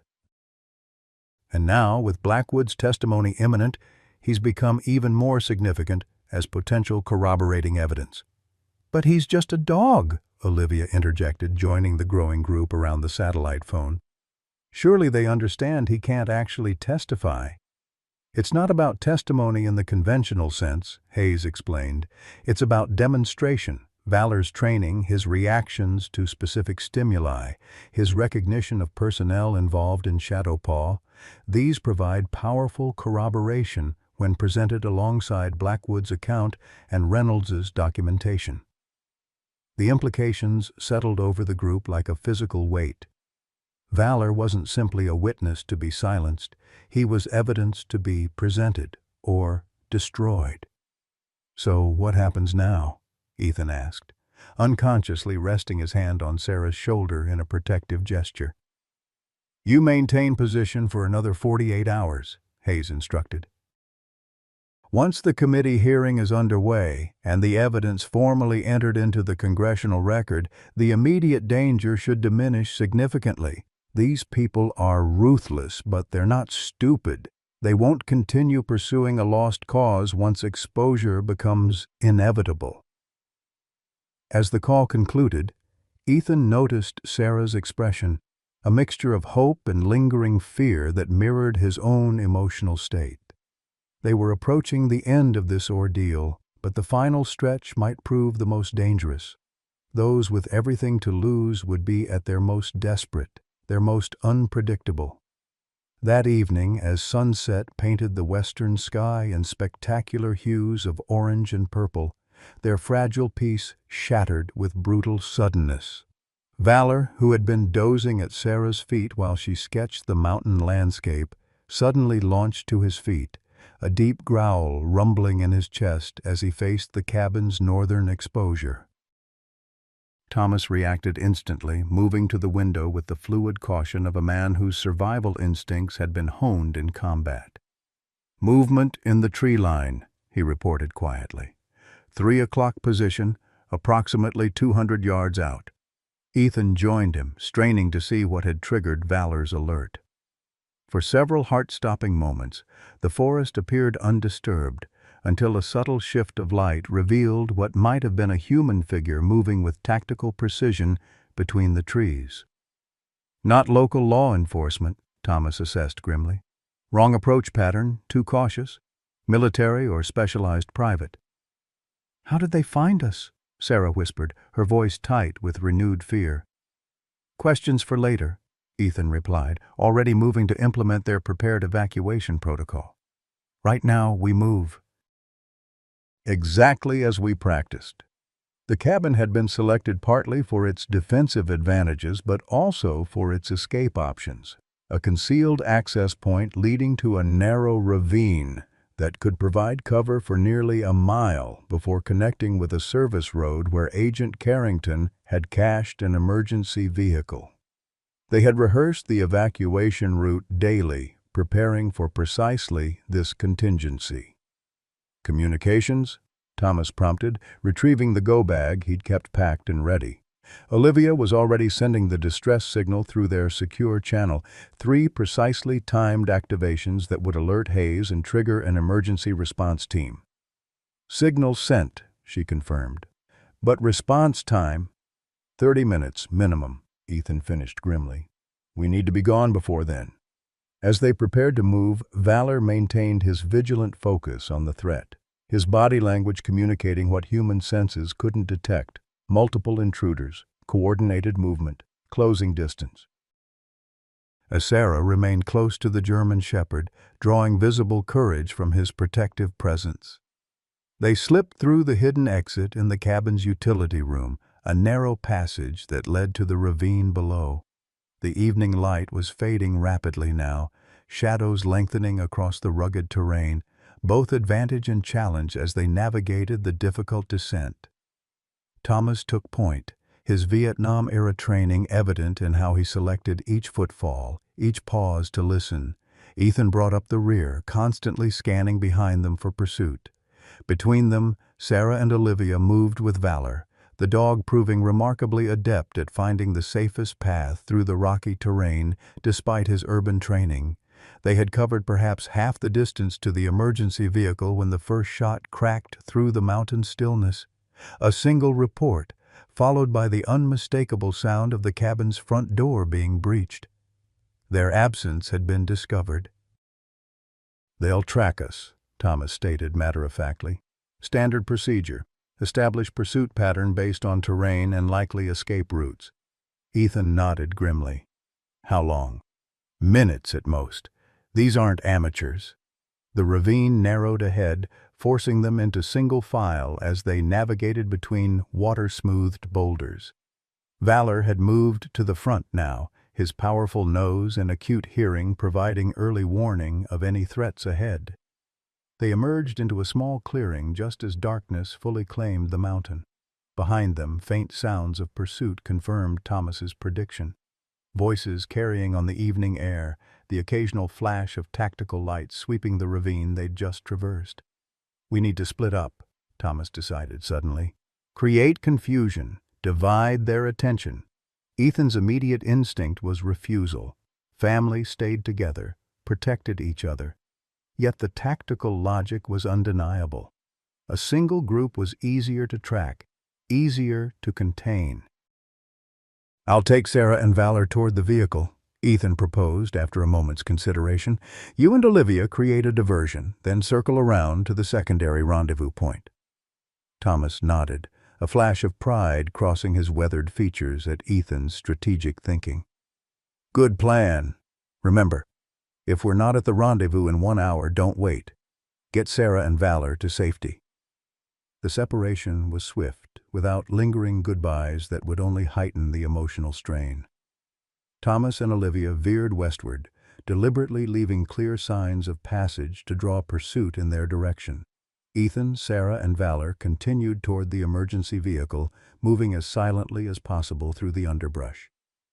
Sarah maintained remarkable composure, following Ethan's lead without question or complaint. Valor stayed close to her side, occasionally freezing to listen before proceeding, his military training manifesting in the precise, economical movements of a creature born to navigate danger. They had nearly reached the service road when Valor suddenly stopped, his body tensing into the alert posture that had become a too familiar warning.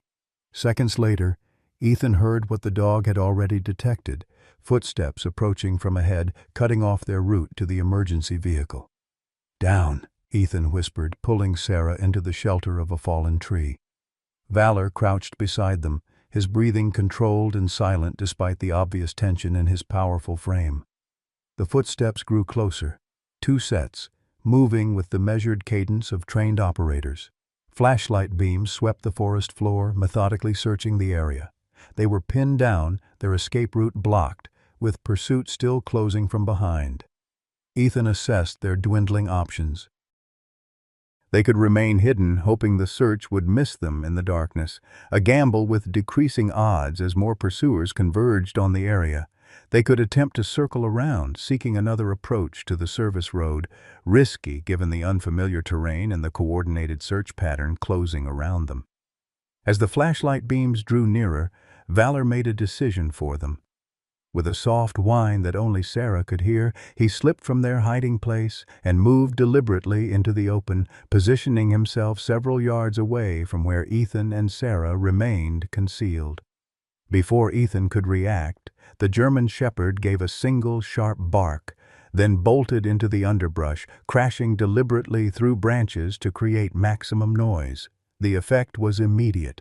Both flashlights swung toward the disturbance, voices calling out, "Contact!" "Moving northeast!" The footsteps rapidly receded as the operators pursued what they believed to be their primary target, the military working dog whose existence threatened to expose their operation. Sarah made to follow, but Ethan held her back with firm gentleness. "No," he whispered. "He's creating a diversion. He knows exactly what he's doing." "But they'll catch him," she protested, voice breaking despite her efforts to remain calm. "Not easily," Ethan assured her, though his own heart ached with the same fear. "Remember what Thomas said about his training. He's doing what he was taught to do, protecting his team by drawing enemy attention." The service road lay unguarded now, their path momentarily clear as pursuers diverted to the northeast following Valor's deliberate false trail. With profound reluctance but clear necessity, Ethan guided Sarah toward their original objective, each step away from Valor feeling like a betrayal despite the tactical soundness of the dog's sacrifice. They reached the emergency vehicle, an aging Jeep Cherokee concealed beneath camouflage netting, without further incident. As Ethan worked to prepare it for departure, Sarah stood vigilant, her gaze fixed on the dark forest from which they'd emerged, listening for any sound of Valor's return. "We can't leave him," she stated finally, her voice carrying the absolute certainty that had once characterized her childhood declarations before grief had taught her that the world rarely conformed to her desires. Ethan paused, the vehicle now ready, but his heart divided. "Sarah, he wouldn't leave us," she interrupted, tears now flowing freely down her face. "Not ever." The truth of her words struck Ethan with physical force. Hadn't that been Valor's defining quality from the beginning? Loyalty beyond reason, beyond self-preservation, the capacity to trust again after betrayal, to protect even at personal cost. Ethan made his decision, securing the vehicle and retrieving the emergency pack with its limited tactical gear. "We'll give him 15 minutes," he said. "Then we follow his trail, but only to the perimeter of their search area. If we can create another diversion to help him break contact, we will. But Sarah," he held her gaze steadily, "if it becomes clear we can't help without being captured ourselves, we have to retreat. Valor made his choice to protect you. We honor that by ensuring his sacrifice isn't wasted." They backtracked carefully, using the pursuer's own flashlights as guides to their location while maintaining sufficient distance to avoid detection. The search had expanded, with radio communications suggesting at least 6 operators now converging on an area northeast of their position, where Valor had apparently led them on an extended chase through difficult terrain. "Smart dog," Ethan whispered with grim admiration. "He's drawing them away from the service road, away from the vehicle, giving us maximum time to escape." But Sarah's focus was elsewhere, on a faint sound that carried through the mountain night.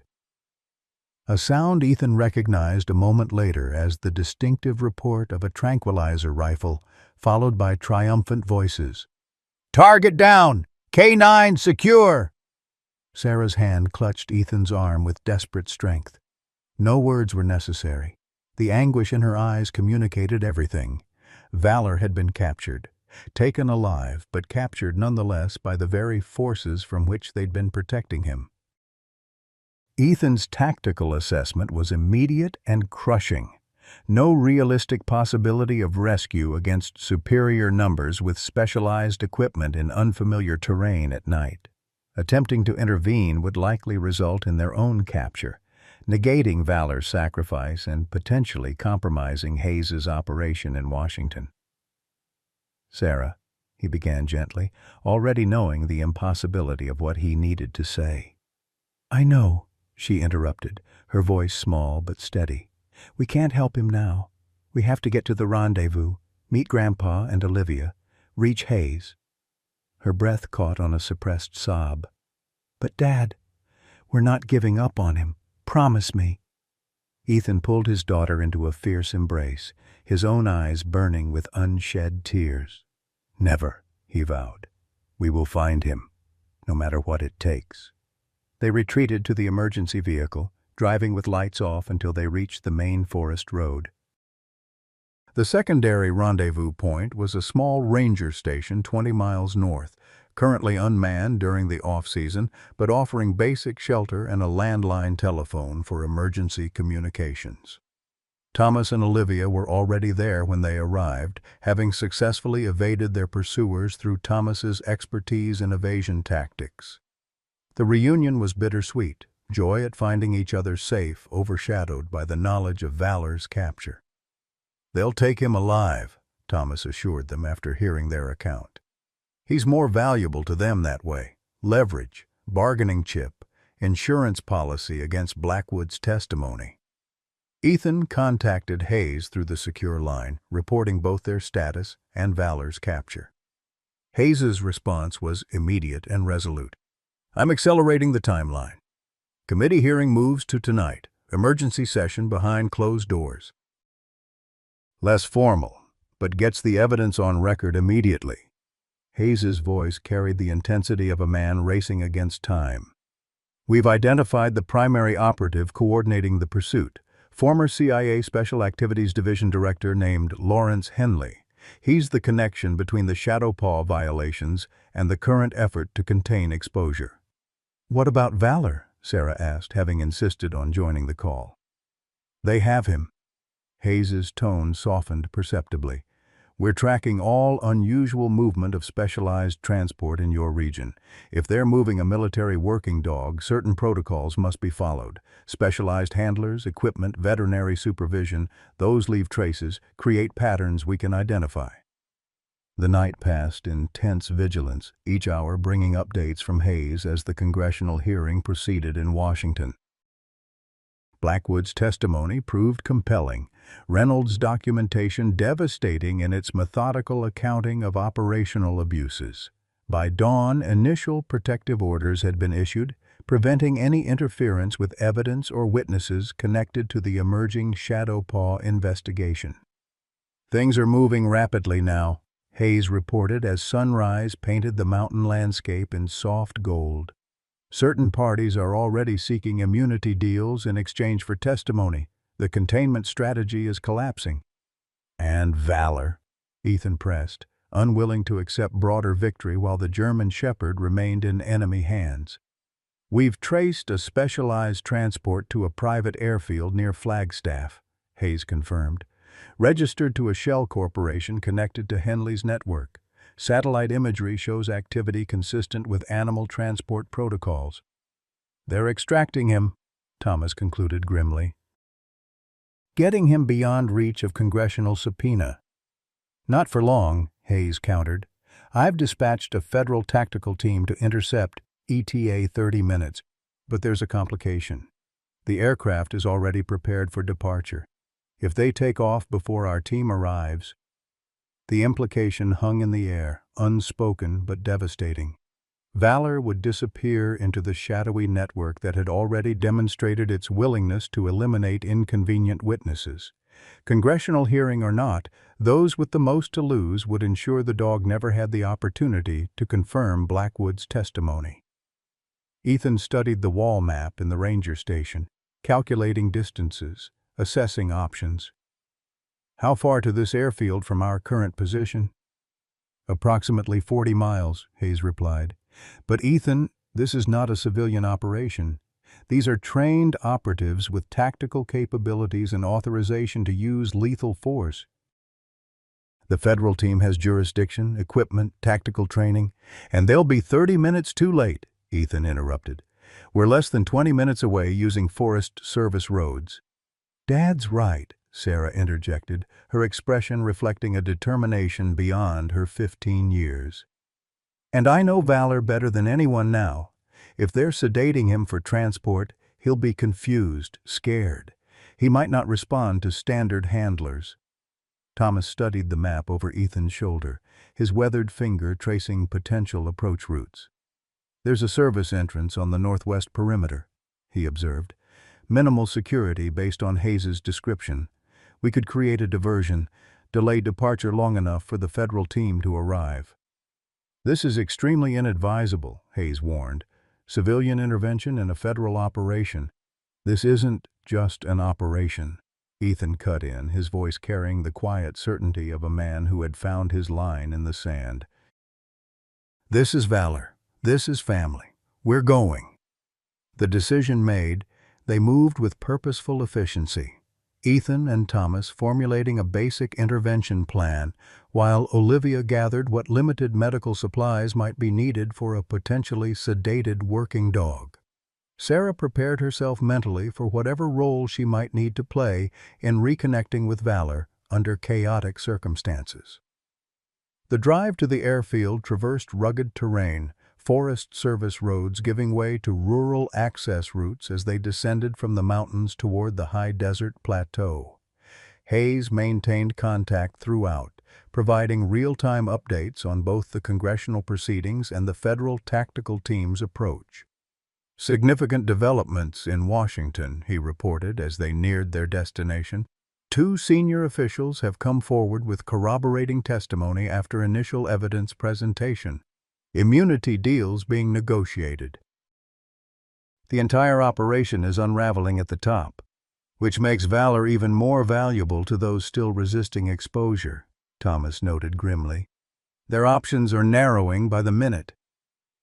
The private airfield appeared on the horizon, a single runway with minimal infrastructure, deliberately isolated from commercial routes and regular oversight. Through binoculars, Ethan could make out a mid-sized private jet on the tarmac, its engines already cycling through pre-flight checks.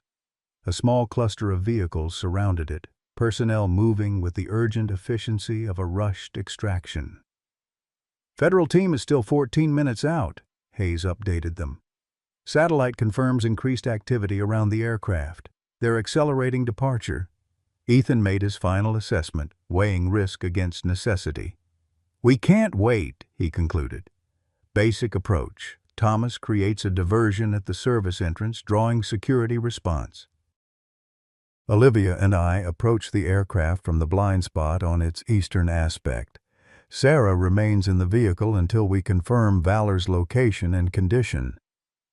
If you can just delay departure by 15 minutes, the federal team will handle the rest, Hayes emphasized.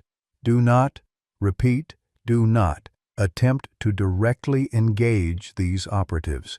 They are trained killers who will not hesitate to eliminate civilian interference. The plan set, they positioned their vehicle in a maintenance access road that offered concealment while providing direct observation of the airfield. Thomas prepared for his diversionary role, his expression reflecting the calm focus of a man who had faced far worse odds in distant jungles decades earlier. Remember, he told Ethan quietly, the objective is delay, not confrontation. Get eyes on Valor, confirm his condition, then withdraw and let the professionals handle extraction. Understood, Ethan affirmed, though the fierce determination in his eyes suggested he might revise that approach if Valor's condition demanded immediate intervention. Thomas departed first, circling toward the service entrance with the measured pace of someone who understood that haste created mistakes. Ethan and Olivia waited precisely 5 minutes, time for Thomas to reach his position, before beginning their approach toward the aircraft's eastern aspect. They had covered perhaps half the distance when the diversion activated, a series of small explosive charges Thomas had improvised from materials in the emergency kit, detonating near the service entrance fuel storage, not powerful enough to cause serious damage, but more than sufficient to trigger emergency protocols and draw security response. The effect was immediate and dramatic. Most of the personnel around the aircraft diverted toward the apparent threat, leaving only 2 figures beside the boarding stairs, one clearly a handler based on his specialized equipment, the other a suit-wearing figure directing operations with evident authority.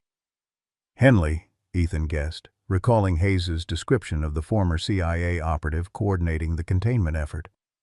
The man's bearing exuded the cold confidence of someone accustomed to operating beyond normal constraints, beyond conventional accountability. As security forces concentrated on the service entrance diversion, Ethan and Olivia advanced to the perimeter fence, using bolt cutters from their emergency kit to create an access point. The aircraft's cargo door stood open on its far side, a loading ramp extended to the tarmac. If Valor was being transported as cargo rather than in the main cabin, that would be his location. They had just breached the fence when Henley appeared to make a decision, gesturing urgently for the remaining personnel to board. The pre-flight engine cycle accelerated, indicating imminent departure, far sooner than they had anticipated and well before the federal team could possibly arrive. "They're leaving now," Ethan reported urgently through their communication link.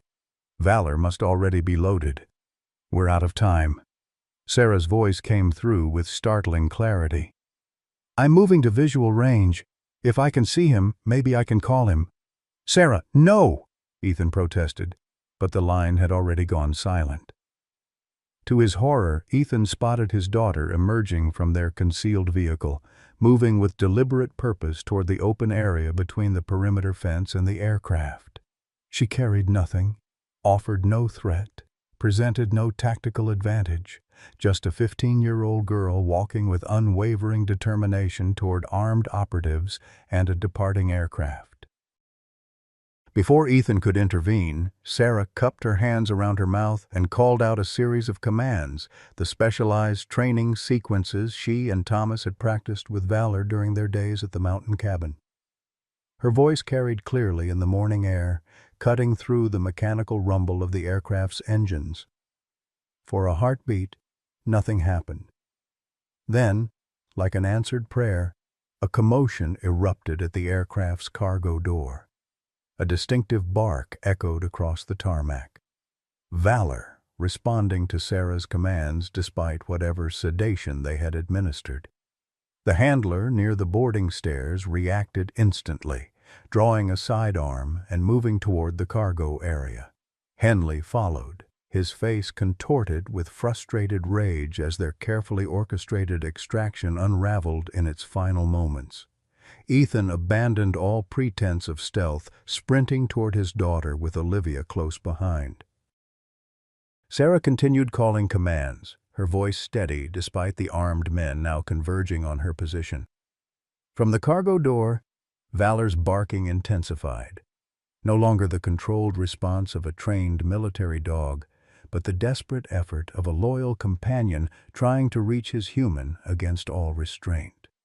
What happened next would remain etched in Ethan's memory forever, a sequence of moments that seemed to unfold in surreal slow motion despite their lightning-fast progression. Valor somehow broke free from his containment within the aircraft, launching himself down the cargo ramp with magnificent power despite whatever sedatives coursed through his system. The handler raised his weapon toward the charging German shepherd, only to hesitate fatally as federal sirens suddenly wailed from the main entrance, the tactical team arriving moments earlier than expected. In that instant of hesitation, Valor crossed the distance to Sarah, positioning himself protectively between her and the armed handler. Henley, recognizing the operation's collapse, attempted to retreat to the aircraft, only to find Thomas blocking the boarding stairs, the older man having circled the entire perimeter during the chaos. "Federal agents! Weapons down! On the ground now!" The tactical team swarmed through the main gate, weapons trained on Henley and his remaining personnel, who recognized the inevitability of their situation and slowly complied. Ethan reached Sarah and Valor, pulling them both into a protective embrace as federal agents secured the scene. The German shepherd trembled with the lingering effects of sedation, but his amber eyes remained alert, fixed on Sarah with unwavering devotion. "You found me," she whispered into his fur. "You always find your way back." In Washington, Hayes reported later, the congressional hearing concluded with unprecedented outcomes. Immediate suspension of all Shadowpaw-affiliated operations pending full investigation, protective orders for all personnel and assets connected to the program, and criminal referrals for 3 senior officials implicated in both operational violations and the subsequent cover-up attempts. Lawrence Henley and his extraction team faced multiple federal charges, from conspiracy and obstruction of justice to attempted kidnapping of a protected federal witness, a charge that recognized Valor's unique status in the unfolding investigation. 2 weeks later, as summer heat gave way to early hints of autumn, the Mercer family gathered on their ranch house porch. The formal adoption papers for Valor lay on the table, signed and notarized, official recognition of what they had all known from the moment Ethan found him at that truck stop. This remarkable German shepherd had found his forever home. Thomas sat in Emma's rocking chair, watching with quiet satisfaction as Sarah put Valor through an impressive series of commands in the yard. Olivia had joined them for the occasion, her professional relationship with the family having evolved into something deeper during their shared ordeal. "He'll never be just a pet," Thomas observed, watching Valor execute a perfect tactical maneuver before immediately transitioning to playful interaction with Sarah. "Too much training? Too much history." "No," Ethan agreed, "not just a pet, a protector, a companion, a reminder." "A reminder of what?" Olivia asked, joining them on the porch. Ethan's gaze moved from Valor to Sarah, noting the smile that now came more freely to his daughter's face, the emotional walls that had gradually lowered during their weeks of shared purpose and danger. "That healing is possible," he said simply, "that trust can be rebuilt after betrayal. That family is something you find and create as much as something you're born into."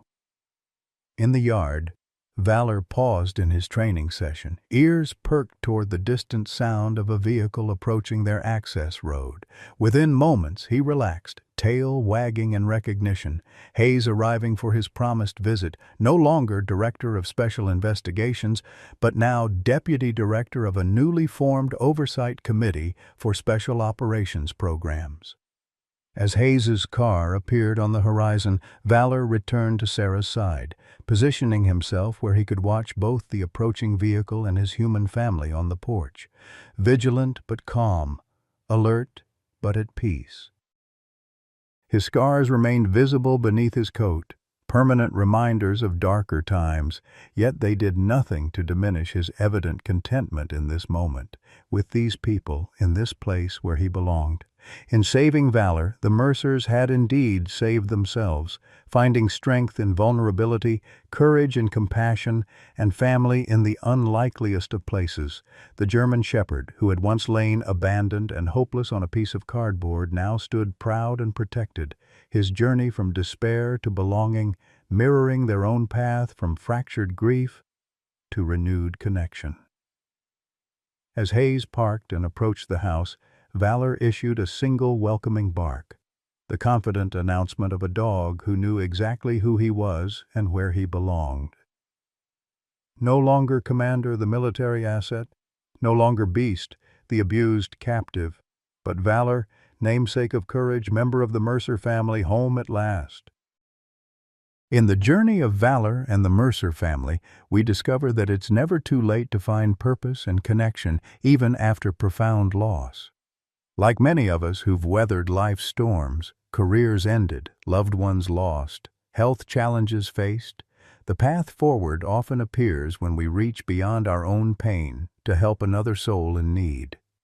Ethan found healing not by dwelling on Emma's death, but by saving an abandoned German shepherd that reminded him what unconditional loyalty truly means. Thomas rediscovered his value by applying wisdom from battles long past to protect those he loved. And young Sarah, drowning in teenage grief, found her voice by becoming the one person Valor trusted most. Their story reminds us that family isn't just who we're born to, but who we choose to stand beside when darkness falls. The scars we carry, like Valor's silver-white marks beneath his fur, don't diminish our worth, but testify to our resilience. What abandoned soul might be waiting for your compassion today? When was the last time you felt the profound satisfaction of being truly needed? We'd love to hear your stories of unexpected connections that brought purpose back to your life when you needed it most. Please share in the comments below.